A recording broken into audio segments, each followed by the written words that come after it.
ಸ್ಪರ್ಧಾರ್ಥಿಗಳೇ ನಮಸ್ಕಾರ. ನಾನು ಶಂಕರ ಪ್ರಕೃತಿ. ನಮ್ಮ ವಿಜಯೀ ಭವ ಮತ್ತು ವಿಜಯ ಪಥ ಯೂಟ್ಯೂಬ್ ಚಾನಲ್ಗಳಿಗೆ ತಮಗೆಲ್ಲರಿಗೂ ಆತ್ಮೀಯವಾದಂಥ ಸ್ವಾಗತ. ಪ್ರಚಲಿತ ಘಟನೆಗಳು ಕಾರಣಾಂತರಗಳಿಂದ ಜುಲೈ ತಿಂಗಳದ್ದು ಸ್ವಲ್ಪ ಸ್ಪೇಸ್ ಆಯಿತು. ಈಗ ಅದನ್ನು ಕಂಟಿನ್ಯೂ ಮಾಡ್ತಿದ್ದೇನೆ. ಜುಲೈ ತಿಂಗಳು 2024 ಪ್ರಚಲಿತ ಘಟನೆಗಳನ್ನು ಈ ಅವಧಿಯಲ್ಲಿ ತಿಳಿದುಕೊಳ್ಳಲಿದ್ದೇವೆ. ನೇಮಕಾತಿಗಳು ಅಂದರೆ ಜುಲೈ ತಿಂಗಳಲ್ಲಿ ಸರ್ಕಾರದ ಕೇಂದ್ರ ಸರ್ಕಾರ, ರಾಜ್ಯ ಸರ್ಕಾರ ಅಥವಾ ಅಂತಾರಾಷ್ಟ್ರೀಯ ಮಟ್ಟದಲ್ಲಿ ಯಾರ್ಯಾರನ್ನು ಯಾವ ಹುದ್ದೆಗಳಿಗೆ ಪ್ರಮುಖ ವಿಷಯಗಳನ್ನು ನೇಮಕಾತಿಗಳನ್ನು ಮಾಡಲಾಗಿದೆ ಅನ್ನೋಂಥದ್ದನ್ನ ಈ ಇದರಲ್ಲಿ ಚರ್ಚೆ ಮಾಡ್ತೀವಿ. ಸಾಮಾನ್ಯವಾಗಿ ಈಗೆಲ್ಲ ಗೊತ್ತಿದೆ ನಿಮಗೆ, ದೇಶದಾದ್ಯಂತ ದೊಡ್ಡ ಮಟ್ಟದಲ್ಲಿ ಚರ್ಚೆ ಆಯಿತು. ಹೈಕೋರ್ಟ್ಗಳು, ಸುಪ್ರೀಂ ಕೋರ್ಟ್ಗಳಲ್ಲೂ ಇದು ವಾದ ನಡೀತಾ ಇದೆ. ಏನಂತಂದರೆ ನೀಟ್ ಪರೀಕ್ಷೆ ಒಂದು ನೆಟ್ ಪರೀಕ್ಷೆ. ಈ ನೀಟ್ ಅನ್ನೋಂಥದ್ದು ಸುಮಾರು ಜನಕ್ಕೆ ಗೊತ್ತಿಲ್ಲ. ನೀಟ್ ಪರೀಕ್ಷೆ ಯಾರಿಗೆ ಅಂದರೆ ಮೆಡಿಕಲ್ ಒಂದು ಫ್ರೀ ಸೀಟ್ಗಳನ್ನು ಪಡೆದುಕೊಳ್ಳೋಂಥವ್ರು ಈ ನೀಟ್ ಪರೀಕ್ಷೆಯನ್ನು ಏನು ಮಾರ್ಕ್ಸನ್ನು ತೆಗೆದುಕೊಂಡು ಅದರ ಪ್ರಕಾರ ಸೆಲೆಕ್ಷನ್ ಲಿಸ್ಟನ್ನು ಅನೌನ್ಸ್ ಮಾಡ್ತಾರೆ ಕ್ಯಾಟಗರಿ ವೈಸು. ಅದು ನೀಟ್ ಪರೀಕ್ಷೆ, ಮೆಡಿಕಲ್ಗೆ ಫ್ರೀ ಸೀಟ್ ತಗೊಳ್ಳಿಕ್ಕೆ.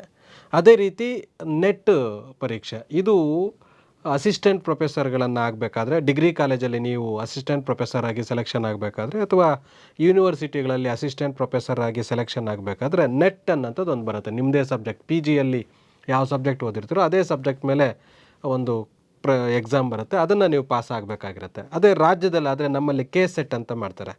ರಾಜ್ಯದಲ್ಲೂ ಕೆ ಸೆಟ್ಗಳು ಎರಡಿದೆ. ಒಂದು ಕೆ ಸೆಟ್ ಅಂದರೆ ಇಂಜಿನಿಯರಿಂಗನ್ನು ಎಲಿಜಿಬಿಲಿಟಿ ಪಡೆದುಕೊಳ್ಳಲಿಕ್ಕೆ ಎಕ್ಸಾಮ್ ಬರೆಯುವಂಥದ್ದು. ಇನ್ನೊಂದು ಕೆ ಸೆಟ್ ಅಂತಂದರೆ ಅದು ಈ ಅಸಿಸ್ಟೆಂಟ್ ಪ್ರೊಫೆಸರ್ಗಳಾಗಿ ಆಯ್ಕೆ ಆಗಲಿಕ್ಕೆ ಒಂದು ಸೆಲೆಕ್ಷನ್ ಇದಕ್ಕೆ ಬೇಕಾದಂಥ ಮಿನಿಮಮ್ ಒಂದು ಎಕ್ಸಾಮ್ ಪಾಸ್ ಆಗಬೇಕಾಗಿರುತ್ತೆ. ಅದು ಕೆ ಸೆಟ್ ಆದರೂ ಸರಿ, ಸೆಂಟ್ರಲ್ ಗೌರ್ಮೆಂಟ್ ಮಾಡುವಂಥ ನೆಟ್ ಆದರೂ ಸರಿ.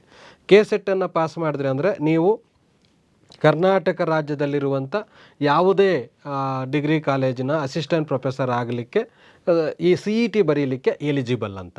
ಅದೇ ನೆಟ್ ಎಕ್ಸಾಮ್ ಬರೆದುಕೊಂಡು ಪಾಸ್ ಆಗಿದೆ. ಈಗ ಹಿಸ್ಟ್ರಿ ಸಬ್ಜೆಕ್ಟಲ್ಲಿ ನಂದು ನೆಟ್ಟು ಕೆ ಸೆಟ್ಟು ಎರಡೂ ಆಗಿದೆ. ಹಾಗಾಗಿ ಈಗ ನಾನೇನು ಮಾಡ್ಬೋದು, ಕರ್ನಾಟಕ ರಾಜ್ಯದ ಯಾವುದೇ ಡಿಗ್ರಿ ಕಾಲೇಜಲ್ಲಿ ಅಸಿಸ್ಟೆಂಟ್ ಪ್ರೊಫೆಸರ್ ಆಗಿ ಎಕ್ಸಾಮ್ ಬರೀಲಿಕ್ಕೆ ಎಲಿಜಿಬಿಲಿಟಿ ಇದೆ, ಆ ಎಕ್ಸಾಮ್ ಬರೀಲಿಕ್ಕೆ. ಈಗ ನೆಟ್ ಪಾಸ್ ಆದರೆ ಏನಾಗುತ್ತೆ ಅಂತಂದರೆ ಇಡೀ ದೇಶದ ಯಾವುದೇ ರಾಜ್ಯದಲ್ಲಿರುವಂಥ ಡಿಗ್ರಿ ಕಾಲೇಜಲ್ಲಿ ಅಸಿಸ್ಟೆಂಟ್ ಪ್ರೊಫೆಸರ್ ಎಕ್ಸಾಮ್ ಕಾಲಾದರೆ ಅದರಲ್ಲಿ ನನಗೆ ಬರೀಲಿಕ್ಕೆ ಎಲಿಜಿಬಿಲಿಟಿ ಇರುತ್ತೆ. ಹಾಗೆ ಕೆ ಸೆಟ್ ಕರ್ನಾಟಕದಲ್ಲಿ, ನೆಟ್ಟು ನ್ಯಾಷನಲ್ ಲೆವೆಲಲ್ಲಿ. ಹಾಗೆ ಇಲ್ಲಿ ಆ ಥರದ ನೆಟ್ ಪರೀಕ್ಷೆಯಲ್ಲೂ ಅಕ್ರಮ ಆಗಿದೆ, ಕ್ವಶನ್ ಪೇಪರ್ ಔಟ್ ಆಗಿದೆ. ನೀಟ್ ಪರೀಕ್ಷೆಯಲ್ಲೂ ಸಾಕಷ್ಟು ಲೋಪದೋಷ ಆಗಿದೆ ಅನ್ನೋಂಥದ್ದು ಇತ್ತೀಚೆಗೆ ಒಂದು ಚರ್ಚೆ ನಡೀತಾ ಇರೋಂಥದ್ದು. ಅದ್ರ ಬಗ್ಗೆ ಪ್ರಶ್ನೆ ಕೇಳೋಂಥ ಸಾಧ್ಯತೆ ಇದೆ ಅನ್ನೋಂಥ ಕಾರಣಕ್ಕೆ ಅದನ್ನು ಇಲ್ಲಿ ತೆಗೆದುಕೊಂಡಿದ್ದೇನೆ. ರಾಷ್ಟ್ರೀಯ ಪರೀಕ್ಷಾ ಏಜೆನ್ಸಿ NTA ಅನ್ನೋಂಥ ಒಂದು ಸಂಸ್ಥೆಯನ್ನು ಇತ್ತೀಚೆಗೆ ಸ್ಥಾಪನೆ ಮಾಡಲಾಯಿತು. ಅದು ಪಾರದರ್ಶಕವಾಗಿ, ಸುಗಮ ಮತ್ತು ನ್ಯಾಯಯುತವಾಗಿ ಏನಾಗ್ತಾ ಇದೆ, ಪಾರದರ್ಶಕತೆ ಬರ್ತಾ ಇಲ್ಲ. ಅಂದರೆ ಈಗ ನೀವು ಇತ್ತೀಚೆಗೆ ಗಮನಿಸಿರ್ಬೋದು, SSLC ಎಕ್ಸಾಮಲ್ಲಿ ಈ ಸರಿ ರಿಸಲ್ಟ್ ಕಡಿಮೆ ಬಂತು. ಯಾಕೆ ಕಡಿಮೆ ಬಂತು ಅಂದರೆ ರಾಜ್ಯದ ಎಲ್ಲೆಲ್ಲಿ SSLC ಎಕ್ಸಾಮ್ ನಡೀತಾ ಇದೆಯೋ ಆ ಎಲ್ಲ ರೂಮ್ಗಳಲ್ಲೂ CCTVಯನ್ನು ಅಳವಡಿಸಲಾಗಿತ್ತು. ಅದರಿಂದ ಏನಾಗ್ತದೆ, ಯಾವ ವಿದ್ಯಾರ್ಥಿ ಎದ್ದೋಗ್ತಾನೆ, ಯಾವ ವಿದ್ಯಾರ್ಥಿ ಪಕ್ಕದ ವಿದ್ಯಾರ್ಥಿ ಜೊತೆ ಮಾತಾಡ್ತಾನೆ, ಯಾರು ಸ್ಲಿಪ್ ಹಾಕೋಕ್ಕಾಗೋದಿಲ್ಲ, ಯಾರು ಕಾಪಿ ಹೊಡ್ಸೋಕ್ಕಾಗೋದಿಲ್ಲ. ಇದು ಲೈವ್ ಇಡೀ ಸ್ಟೇಟ್ಗೆ ಅವೈಲಬಲ್ ಇದ್ದಿದ್ದರಿಂದ ಅಲ್ಲಿ ಯಾರೂ ಕಾಪಿ ಹೊಡ್ಸೋಕ್ಕಾಗಲಿಲ್ಲ, ರಿಸಲ್ಟ್ ಕಡಿಮೆ ಆಯಿತು ಅಂತ ಮಾತಾಡ್ತೀವಿ. ಅದೇನದು ಪಾರದರ್ಶಕತೆ. ಅಂದರೆ ಎಲ್ರಿಗೂ ಗೊತ್ತಾಗ್ತಾ ಇರುತ್ತೆ ಅಲ್ಲಿ ಏನು ನಡೀತಾ ಇದೆ ಅಂತ, ಅಲ್ಲಿ ಕಾಪಿ ಹೊಡ್ಸೋಕ್ಕಾಗಲ್ಲ. ಹಾಗೆ ಕಾಂಪಿಟೇಟಿವ್ ಎಕ್ಸಾಮ್ಸು ಸಹ ಪಾರದರ್ಶಕವಾಗಿರಬೇಕು ಅನ್ನೋಂಥದ್ದನ್ನು ಫಾಲೋ ಮಾಡಲಿಕ್ಕೆ, ನ್ಯಾಯಯುತವಾಗಿ ಯಾರು ಅರ್ಹತೆ ಇದ್ದಾರೆ, ನಿಜವಾಗಿ ಯಾರು ಓದ್ಕೊಂಡಿದ್ದಾರೆ ಅಂಥವ್ರಿಗೆ ಸಿಗುವಂತೆ ನೋಡ್ಕೊಳ್ಳೋದಕ್ಕೆ ಈ NTA ಅನ್ನೋಂಥ ಒಂದು ಸಂಸ್ಥೆಯನ್ನು ಸ್ಥಾಪನೆ ಮಾಡಲಾಯಿತು. ಇದು ಪರೀಕ್ಷೆಗಳನ್ನು ನಡೆಸೋದಕ್ಕೆ ಏಜೆನ್ಸಿ. ಈಗ ನಮ್ಮಲ್ಲಿ KEA ಅಂತ ಇದೆ, ಕರ್ನಾಟಕ ಎಕ್ಸಾಮಿನೇಷನ್ ಅಥಾರಿಟಿ ಅಂತ. ಇದು ವಿವಿಧ ಪರೀಕ್ಷೆಗಳನ್ನು ನಡೆಸ್ತಾ ಇದೆ. ಅದೇ ರೀತಿ ಇಡೀ ದೇಶದಲ್ಲಿ ಆ ಥರದ ಒಂದು ಪರೀಕ್ಷೆಗಳನ್ನು ನಡೆಸಲಿಕ್ಕೆ NTA ಅನ್ನೋಂಥದ್ದನ್ನ ಇತ್ತೀಚೆಗೆ ಕೇಂದ್ರ ಸರ್ಕಾರ ಸ್ಥಾಪನೆ ಮಾಡಲಾಯಿತು. Doctor K. ರಾಧಾಕೃಷ್ಣನ್ ಅವರ ಅಧ್ಯಕ್ಷತೆಯಲ್ಲಿ 7 ಜನ ಸದಸ್ಯರ ಉನ್ನತ ಮಟ್ಟದ ತಜ್ಞರ ಸಮಿತಿ ನೇಮಕ ಆಗಿದೆ. ಏನಕ್ಕೆ, ಈ ನೆಟ್ ಮತ್ತು ನೀಟ್ ಈ ಎರಡೂ ಪರೀಕ್ಷೆಗಳು, ನೀಟ್ ಯಾರಿಗೆ, ಮೆಡಿಕಲ್ ಅವ್ರಿಗೆ, ನೆಟ್ ಯಾರಿಗೆ, ಅಸಿಸ್ಟೆಂಟ್ ಪ್ರೊಫೆಸರ್ ಆಗಲಿಕ್ಕೆ ಡಿಗ್ರಿ ಕಾಲೇಜುಗಳಲ್ಲಿ ಎಲಿಜಿಬಿಲಿಟಿಯನ್ನು ಪಡೆದುಕೊಳ್ಳಲಿಕ್ಕೆ ನೆಟ್ ಎಕ್ಸಾಮ್. ಅವೆರಡರಲ್ಲೂ ಆಗಿರುವಂಥ ಲೋಪದೋಷಗಳನ್ನು ಯಾರು ತಪ್ಪಿತಸ್ಥರು, ಹೇಗೆ ಅಕ್ರಮ ಆಗಿದೆ, ಆ ಅಕ್ರಮ ತಡೆಯೋದು ಹೇಗೆ, ಮುಂದೆ ಆ ಥರದ್ದು ಘಟಿಸದೇ ಇರೋಂಥ ಇದು ಮಾಡೋದು ಹೇಗೆ ಅನ್ನೋಂಥದ್ದನ್ನು ಸಮಿತಿ ಶಿಫಾರಸು ಮಾಡಲಿಕ್ಕೆ ಅಂತ ಅಂದ್ಬಿಟ್ಟು ಒಂದು ಸಮಿತಿಯನ್ನು ನೇಮಕ ಮಾಡಿದ್ದಾರೆ. ಅದರಲ್ಲಿ 7 ಜನರ ತಂಡ ಇದೆ. ಅದರಲ್ಲಿ ಅದರ ಅಧ್ಯಕ್ಷರು ಯಾರು, ರಾಧಾಕೃಷ್ಣನ್ ಅನ್ನೋಂಥವ್ರು. ಇಲ್ಲೇನು ಕೇಳ್ಬೋದು, ನೀಟ್ ತನಿಖೆಗೆ ನೇಮಕವಾಗಿರುವಂಥ ಸಮಿತಿಯ ಅಧ್ಯಕ್ಷರು ಯಾರು ಅಂತ ಪ್ರಶ್ನೆಯನ್ನು ಕೇಳ್ಬೋದು. ರಾಷ್ಟ್ರೀಯ ಪರೀಕ್ಷಾ ಏಜೆನ್ಸಿ ಅಂತ ಏನಿದೆ, ಪರೀಕ್ಷೆಗಳನ್ನು ಈಗ ಕರ್ನಾಟಕದಲ್ಲಿ KEA ಹೆಂಗೆ ಪರೀಕ್ಷೆಗಳನ್ನು ನಡೆಸುತ್ತೋ ಅದೇ ರೀತಿ NTA ಅನ್ನೋಂಥದ್ದು ಕೇಂದ್ರ ಸರ್ಕಾರದ ಇದರಲ್ಲಿ ಪರೀಕ್ಷೆಗಳನ್ನು ನಡೆಸ್ತಾ ಇದೆ. ಅದರ ಮುಖ್ಯಸ್ಥರನ್ನಾಗಿ ಸುಬೋಧ್ ಕುಮಾರ್ ಸಿಂಗ್ ಅನ್ನೋಂಥವ್ರು ಏನೋ ಅದರ ನಿರ್ದೇಶಕ ಹುದ್ದೆಯಲ್ಲಿದ್ದರು, ಮಹಾನಿರ್ದೇಶಕರ ಹುದ್ದೆಯಲ್ಲಿ. ಅವರು ಇರುವಾಗಲೇ ನೀಟ್ ಪರೀಕ್ಷೆ ಮತ್ತು ನೆಟ್ ಪರೀಕ್ಷೆಯಲ್ಲಿ ಅಕ್ರಮ ನಡೀತು. ಹಾಗಾಗಿ ಅವರನ್ನು ತೆಗೆದುಹಾಕಿ ಅವರ ಒಂದು ಪ್ಲೇಸ್ಗೆ ನಿವೃತ್ತ IAS ಅಧಿಕಾರಿ ಅವರ ಪ್ರದೀಪ್ ಸಿಂಗ್ ಕರೋಲಾ ಅನ್ನೋಂಥವ್ರನ್ನ ನೇಮಕ ಮಾಡಲಾಗಿದೆ. ಇಲ್ಲೇನು ಕೇಳ್ಬೋದು ಪ್ರಶ್ನೆ, ಇತ್ತೀಚೆಗೆ NTA ಪರೀಕ್ಷೆ ನೀಟ್ ಮತ್ತು ನೆಟ್ ಪರೀಕ್ಷೆಗಳಲ್ಲಿ ಅಕ್ರಮ ಆಗಿದೆ ಅಂತ ವರದಿಯಾಗಿದೆ. ಇದರ ಒಂದು ಮಹಾನಿರ್ದೇಶಕರು ಯಾರು ಅಂತ ಕೇಳ್ಬೋದು, ಸುಬೋಧ್ ಸಿಂಗ್. ಇತ್ತೀಚೆಗೆ ನಡೆದಂಥ ನೀಟ್ ಅಕ್ರಮ ಹಿನ್ನೆಲೆಯಲ್ಲಿ ಸುಬೋಧ್ ಕುಮಾರ್ ಸಿಂಗ್ ಅನ್ನೋಂಥವ್ರನ್ನ ಹುದ್ದೆಯಿಂದ ತೆಗೆದುಹಾಕಲಾಗಿದೆ. ಆ ಹುದ್ದೆಗೆ ಈಗ ಯಾರನ್ನ ನೇಮಕ ಮಾಡಲಾಗಿದೆ ಅಂತ ಪ್ರಶ್ನೆ ಕೇಳ್ಬೋದು, ಪ್ರದೀಪ್ ಸಿಂಗ್ ಕರೋಲಾ ಅನ್ನೋಂಥವ್ರನ್ನ. ಈ NTA ಅಥವಾ ರಾಷ್ಟ್ರೀಯ ಪರೀಕ್ಷಾ ಏಜೆನ್ಸಿ ಅಂತ ಆವಾಗಿಂದ ಹೇಳ್ಕೊಂಡು ಬರ್ತಾ ಇದ್ದೀನಿ. ಇದನ್ನು NTA ಅಂದರೆ ನ್ಯಾಷನಲ್ ಟೆಸ್ಟಿಂಗ್ ಏಜೆನ್ಸಿ ಅಂತ. ಇದು ಉನ್ನತ ಶಿಕ್ಷಣ ಇಲಾಖೆ, ಸೆಂಟ್ರಲ್ ಗೌರ್ಮೆಂಟಲ್ಲಿ ಉನ್ನತ ಶಿಕ್ಷಣ, ನಮ್ಮಲ್ಲಾದರೆ ಕರ್ನಾಟಕ ರಾಜ್ಯದಲ್ಲೂ ಉನ್ನತ ಶಿಕ್ಷಣ ಇದೆ, ಅದೇ ರೀತಿ ಸೆಂಟ್ರಲ್ ಗೌರ್ಮೆಂಟಲ್ಲಿ ಉನ್ನತ ಶಿಕ್ಷಣ ಇಲಾಖೆ ಇದೆ. ಆ ಶಿಕ್ಷಣ ಇಲಾಖೆಯ ಅಡಿಯಲ್ಲಿ ಸ್ವಾಯತ್ತ ಸಂಸ್ಥೆಯಾಗಿ NTA ಪರೀಕ್ಷೆ ಮಾಡುತ್ತೆ. ಈ ಸಂಸ್ಥೆಯನ್ನು 2017ರಲ್ಲಿ ಸ್ಥಾಪನೆ ಮಾಡಲಾಗಿದೆ. ಅದಕ್ಕಿಂತ ಮುಂಚೆ ಬೇರೆ ಒಂದು ವ್ಯವಸ್ಥೆ ಇತ್ತು. ಈಗ ಏನಾಗಿದೆ, 2017ರಿಂದ ಈಚೆಗೆ NTA ಅನ್ನೋಂಥ ಒಂದು ಸಂಸ್ಥೆ, KEA ಸಂಸ್ಥೆ ಹೇಗಿದೆಯೋ ಹಾಗೆ NTA ಅನ್ನೋಂಥ ಸಂಸ್ಥೆಯನ್ನು ಸ್ಥಾಪನೆ ಮಾಡಲಾಗಿದೆ. ಅದು ಈ ಪರೀಕ್ಷೆಗಳನ್ನು ಮಾಡ್ತಾ ಬರ್ತಾ ಇದೆ. ಯಾವುದನ್ನು? ನೆಟ್ ಪರೀಕ್ಷೆ ಮತ್ತು ನೀಟ್ ಪರೀಕ್ಷೆ. ಅದಷ್ಟನ್ನೇ ಮಾಡುತ್ತಾ? ಇಲ್ಲ. ಇದರ ಕೇಂದ್ರ ಕಚೇರಿ ಎಲ್ಲಿದೆ? ನವದೆಹಲಿಯಲ್ಲಿದೆ. ಯಾವುದು? NTAದ ಕೇಂದ್ರ ಕಚೇರಿ. ಏನು ಕೇಳ್ಬೋದು ಇಲ್ಲಿ ಅಂದರೆ, ಇತ್ತೀಚೆಗೆ NTA ನಡೆಸಿದಂಥ ಪರೀಕ್ಷೆಗಳಲ್ಲಿ ಅಕ್ರಮ ಪತ್ತೆಯಾಗಿದೆ, ಇದರ ಕೇಂದ್ರ ಕಚೇರಿಯಲ್ಲಿದೆ ಅಂತ ಕೇಳ್ಬೋದು, ನವದೆಹಲಿಯಲ್ಲಿ. ಈ NTA ಅನ್ನೋಂಥದ್ದು ಯಾವ್ಯಾವ ಪರೀಕ್ಷೆಗಳನ್ನು ಮಾಡುತ್ತೆ? JEE ಪರೀಕ್ಷೆ, UG ಪರೀಕ್ಷೆ, NET ಪರೀಕ್ಷೆ, ನೆಟ್ ಅಂತ ಹೇಳಿದ್ನಲ್ಲ ಅದೇ NET ಪರೀಕ್ಷೆ, CMAT ಪರೀಕ್ಷೆ, GPAT ಪರೀಕ್ಷೆ, ಈ ಥರದ ಪರೀಕ್ಷೆಗಳನ್ನೆಲ್ಲವನ್ನು ಇವು ದೇಶದಾದ್ಯಂತ ರಾಜ್ಯದ ಬೇರೆ ಬೇರೆ ರಾಜ್ಯಗಳ ಎಲ್ಲರೂ ಇದಕ್ಕೆ ಅಪ್ಲೈ ಮಾಡ್ಬೋದು, ಪರೀಕ್ಷೆ ಬರಿಬೋದು. ಆ ಥರದ ಒಂದು ಸಂಸ್ಥೆ ಇದು NTA ಅನ್ನೋಂಥದ್ದು. ಈ ಸಾರ್ವಜನಿಕ ಪರೀಕ್ಷೆಗಳು ಇತ್ತೀಚೆಗೆ 2024ರಲ್ಲಿ ಸಾರ್ವಜನಿಕ ಪರೀಕ್ಷೆಗಳು ಕಾಯ್ದೆ 2024 ಅನ್ನೋಂಥದ್ದನ್ನ ಜಾರಿಗೆ ತರಲಾಗಿದೆ. ದುರಂತ ಏನಂದರೆ, ಆ ಥರದ NTA ಸಂಸ್ಥೆ ಸ್ಥಾಪನೆಯಾಗಿ ಕಣ್ಣಲ್ಲಿ ಕಣ್ಣಿಟ್ಟೆಲ್ಲ ಮಾಡಿದ್ರೂ ಸಹ ಇಡೀ ದೇಶದಾದ್ಯಂತ ಪರೀಕ್ಷೆ ಮಾಡಬೇಕಾಗಿರುತ್ತೆ. ಕೆಲವು ರಾಜ್ಯಗಳಲ್ಲಿ ಅಧಿಕಾರಿಗಳೇ ಶಾಮೀಲಾಗ್ತಾರೆ, ಇನ್ನು ಕೆಲವು ರಾಜ್ಯಗಳಲ್ಲಿ ಬೇರೆ ಬೇರೆ ಇವರು ಶಾಮೀಲಾಗಿ ಆ ಪರೀಕ್ಷೆಗಳ ಕ್ವಶನ್ ಪೇಪರ್ ಔಟ್ ಆಗುವಂಥದ್ದು, ಅಥವಾ ಪರೀಕ್ಷೆಯಲ್ಲಿ ಬೇರೆಯವರು ಕೂತ್ಕೊಂಡು ಪರೀಕ್ಷೆ ಬರೆಯುವಂಥದ್ದು, ಅಥವಾ ಪರೀಕ್ಷೆ ಬರೀಬೇಕಾದಾಗ ಕಾಪಿ ಹೊಡೆಯೋದಕ್ಕೆ ಅವಕಾಶ ಕೊಡುವಂಥದ್ದು, ಈ ಥರದ ಅಕ್ರಮಗಳು ನಡೀತಾ ಇತ್ತು. ಇಂದಿನಿಂದ ನಮ್ಮಲ್ಲಿ KPSC ಹಗರಣಗಳು ಸಾಕಷ್ಟು ಕೇಳಿದಿರಿ, PSI ಹಗರಣಗಳು ಸಾಕಷ್ಟು ಕೇಳಿದ್ದೀರಿ. ಅದಕ್ಕೆ ಸೆಂಟ್ರಲ್ ಗೌರ್ಮೆಂಟ್ ಏನು ಮಾಡ್ತು, 2024ರಲ್ಲಿ ಸಾರ್ವಜನಿಕ ಪರೀಕ್ಷೆಗಳು ಕಾಯ್ದೆ 2024 ಅನ್ನೋಂಥದ್ದನ್ನ ಜಾರಿಗೆ ತಂದಿದೆ. ಅದ್ರ ಪ್ರಕಾರ ಏನು ಹೇಳ್ತಾ ಇದೆ, ಇದಕ್ಕಿಂತ ಮುಂಚೆ ಪರೀಕ್ಷೆಗಳಲ್ಲಿ ಅಕ್ರಮ ಮಾಡುವಂಥವ್ರಿಗೆ ಕಠಿಣವಾದಂಥ ಶಿಕ್ಷೆಗಳಿರಲಿಲ್ಲ, ಕಠಿಣವಾದ ದಂಡ ಹಾಕುವಂಥ ಪರಿಸ್ಥಿತಿ ಇರಲಿಲ್ಲ. ಅದರಿಂದ ಏನಾಗೋದು, ಸುಮಾರು ಜನ ಅಧಿಕಾರಿಗಳಾಗಿರಲಿ ಅಥವಾ ಬೇರೆ ಬೇರೆಯವರಾಗಿರಲಿ ಆ ಒಂದು ಅಕ್ರಮಗಳಲ್ಲಿ ಭಾಗವಹಿಸ್ತಾ ಇದ್ರು. ಅದಕ್ಕೆ ಅಂಥವ್ರಿಗೆ ಪನಿಷ್ ಮಾಡಬೇಕು, ಅವ್ರಿಗೆ ಕಠಿಣ ಶಿಕ್ಷೆ ಕೊಡಬೇಕು. ಎಷ್ಟೋ ವಿದ್ಯಾರ್ಥಿಗಳ ಒಂದು ಜೀವನವನ್ನು ಹಾಳು ಮಾಡ್ತಾ ಇದೆ ಈ ಅಕ್ರಮಗಳು. ಅದಕ್ಕೆ ಸೀರಿಯಸ್ ಆಗಿ ಓದುವಂಥವ್ರಿಗೆ, ಕಷ್ಟಪಟ್ಟು ಓದುವಂಥವ್ರಿಗೆ ನ್ಯಾಯ ಸಿಗ್ತಾ ಇಲ್ಲ ಅನ್ನೋಂಥ ಕಾರಣಕ್ಕೆ ಈ ಕಾಯ್ದೆಯನ್ನು ಜಾರಿಗೆ ತಂದಿದ್ದಾರೆ. ಇದು ಯಾಕೆ ಅಂತಂದರೆ, ಇತ್ತೀಚೆಗೆ NTA ನಡೆಸಿದ ನೀಟ್ ಪರೀಕ್ಷೆ ಅಥವಾ ನೆಟ್ ಪರೀಕ್ಷೆಗಳಲ್ಲಿ ಅಕ್ರಮಗಳು ಕಂಡು ಬಂದವು. ಈ ಅಕ್ರಮಗಳನ್ನು ತಡೆಯಲಿಕ್ಕೆ ಕೇಂದ್ರ ಸರ್ಕಾರ ಇತ್ತೀಚೆಗೆ ಜಾರಿಗೆ ತಂದಿರುವಂಥ ಕಾಯ್ದೆ ಯಾವುದು ಅಂತ ಕೇಳ್ಬೋದು. ಸಾರ್ವಜನಿಕ ಪರೀಕ್ಷೆಗಳು ಕಾಯ್ದೆ 2024 ಅನ್ನೋಂಥ ಕಾಯ್ದೆಯನ್ನು ಜಾರಿಗೆ ತಂದಿದೆ. ಅಥವಾ ಇತ್ತೀಚೆಗೆ ಏನು ಪರೀಕ್ಷೆ ಅಕ್ರಮಗಳನ್ನು ತಡೆಯಲಿಕ್ಕೆ ಕೇಂದ್ರ ಸರ್ಕಾರ ಸಾರ್ವಜನಿಕ ಪರೀಕ್ಷೆಗಳು ಕಾಯ್ದೆ 2024 ಅನ್ನೋಂಥದ್ದನ್ನ ಜಾರಿಗೆ ತಂದಿದೆ.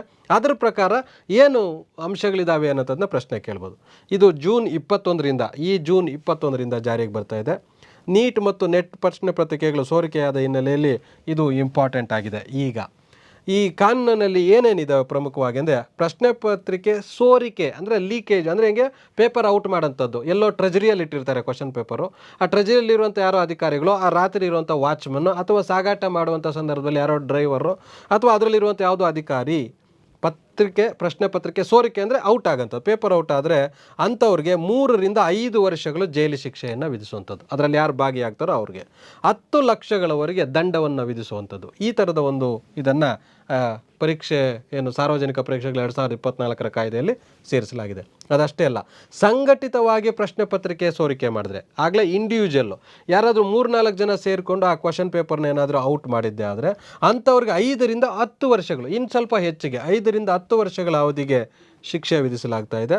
ಪರೀಕ್ಷಾ ಸಿಬ್ಬಂದಿ ಅಧಿಕಾರಿಗಳಿಗೆ 3ರಿಂದ 10 ವರ್ಷಗಳವರೆಗೆ ಜೈಲು ಶಿಕ್ಷೆ ಜೊತೆಗೆ 1 ಕೋಟಿ ರೂಪಾಯಿ ದಂಡವನ್ನು ವಿಧಿಸುವಂಥದ್ದಕ್ಕೆ. ಇದೆಯಲ್ಲಿ ಪರೀಕ್ಷಾ ಸಿಬ್ಬಂದಿ ರೂಮ್ ಹಾಲಲ್ಲಿ ಕ್ವಶನ್ ಪೇಪರ್ನ ಇದೇನು ಕಾಪಿ ಹೊಡೆಯೋದಕ್ಕೆ ಕೊಡೋಂಥದ್ದು, ಬೇರೆಯವ್ರ ಎಕ್ಸಾಮ್ ಬರೆಯೋಕ್ಕೆ ಕೊಡೋಂಥದ್ದು, ಅಥವಾ ಬುಕ್ಸೋ ಇನ್ನೇನಾದರೂ ಚೀಟಿಗಳನ್ನು ಕೊಡೋಂಥದ್ದು, ಆ ಥರದ್ದೇನಾದರೂ ಅಕ್ರಮಗಳು ಮಾಡಿದರೆ ಅಂಥವ್ರಿಗೆ ಈ ಥರದ ಪನಿಷ್ಮೆಂಟು ಅನ್ನೋಂಥದ್ದನ್ನ ಆ ಕಾಯ್ದೆ ಜಾರಿಗೆ ತಂದಿದೆ.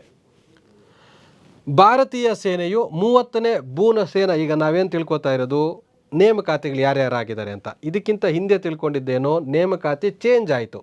ಯಾಕೆ ಮೊದಲಿದ್ದಂಥವ್ರನ್ನ ತೆಗೆದಾಕಿ ಈಗ ಹೊಸಬ್ರನ್ನ ನೇಮಕ ಮಾಡಿದ್ರು. ಆ ನೇಮಕ ಆಗಬೇಕಾದ್ರೆ ಕಾರಣ ಏನಾಗಿತ್ತು ಅನ್ನೋದನ್ನು ತಿಳ್ಕೊಂಡಿದ್ದು, ಅಕ್ರಮ ಆಗಿತ್ತು, ಅದಕ್ಕೆ ಅವ್ರನ್ನ ನೇಮಕಾತಿ ಚೇಂಜ್ ಮಾಡಿದ್ರು ಅಂತ. ಈಗ ಭೂಸೇನೆಯಲ್ಲಿ 30ನೇ ಭೂಸೇನಾ ಮುಖ್ಯಸ್ಥರಾಗಿ, ಭೂಸೇನಾ ಮುಖ್ಯಸ್ಥರಿಗೆ ಜನರಲ್ ಅಂತ ಕರೀತಾರೆ, ವೆರಿ ಇಂಪಾರ್ಟೆಂಟ್, ಏನೂ ಬೇಕಾಗಿಲ್ಲ. ಇತ್ತೀಚೆಗೆ ಭಾರತೀಯ ಭೂಸೇನೆಯಲ್ಲಿ 30ನೇ ಒಬ್ಬ ಅಧಿಕಾರಿಯಾಗಿ ಉಪೇಂದ್ರ ದ್ವಿವೇದಿ ಅನ್ನೋಂಥವ್ರನ್ನ ನೇಮಕ ಮಾಡಿದ್ದಾರೆ. ಅವ್ರನ್ನ ಏನಂತ ಕರೀತಾರೆ, ಯಾವ ಹುದ್ದೆಗೆ ನೇಮಕ ಮಾಡಿದ್ದಾರೆ ಅಂದರೆ ಜನರಲ್ ಅಂತ, ಆಮೇಲೆ ಅಡ್ಮಿರಲ್ ಅಂತ ಕರೆಸ್ತಾರೆ, ಮಾರ್ಷಲ್ ಅಂತ ಕರೀತಾರೆ. ಈಗ ನೌಕಾದಳದಲ್ಲಿ ಏನು ಮುಖ್ಯಸ್ಥರಿಗೆ ಬೇರೆ ಹೆಸರು ಕರೀತಾರೆ, ಅದೇ ರೀತಿ ವಾಯುದಳದಲ್ಲಿ ಮುಖ್ಯಸ್ಥರಿಗೆ ಬೇರೆ ಹೆಸರು ಕರೀತಾರೆ, ಭೂಸೇನೆಯ ಮುಖ್ಯಸ್ಥರಿಗೆ ಬೇರೆ ಹೆಸರು ಕರೀತಾರೆ. ಅದರಲ್ಲಿ ಜನರಲ್, ಅಡ್ಮಿರಲ್, ಮಾರ್ಷಲ್ ಅನ್ನೋಂಥ ಈ ಥರ ಬೇರೆ ಬೇರೆ ಪದಗಳಿಂದ ಕರೀತಾ ಇರ್ತಾರೆ. ಹಾಗಾಗಿ ಜನರಲ್ ಹುದ್ದೆಗೆ ಒಬ್ಬ ಉಪೇಂದ್ರ ದ್ವಿವೇದಿ ಅನ್ನೋಂಥವ್ರನ್ನ ನೇಮಕ ಮಾಡಲಾಗಿದೆ. ಇತ್ತೀಚೆಗೆ ಭೂಸೇನಾ ಜನರಲ್ ಆಗಿ ಉಪೇಂದ್ರ ದ್ವಿವೇದಿ ಅನ್ನೋಂಥವ್ರನ್ನ ನೇಮಕ ಮಾಡಲಾಗಿದೆ. ಇವರು ಎಷ್ಟನೇ ಅವರು? 30ನೇ ವ್ಯಕ್ತಿ ಆಗಿದ್ದಾರೆ. ಏಕೆ ಫ್ಯಾನ್ಸಿ ನಂಬರ್ ಕೇಳ್ಬೋದೇನೋ ಅಂತ. ಯಾರು ಇವ್ರನ್ನ ನೇಮಕ ಮಾಡ್ತಾರೆ ಅಂದರೆ ಪ್ರಧಾನಿ ನೇತೃತ್ವದ ನೇಮಕಾತಿ ಸಂಪುಟ ಸಭೆ.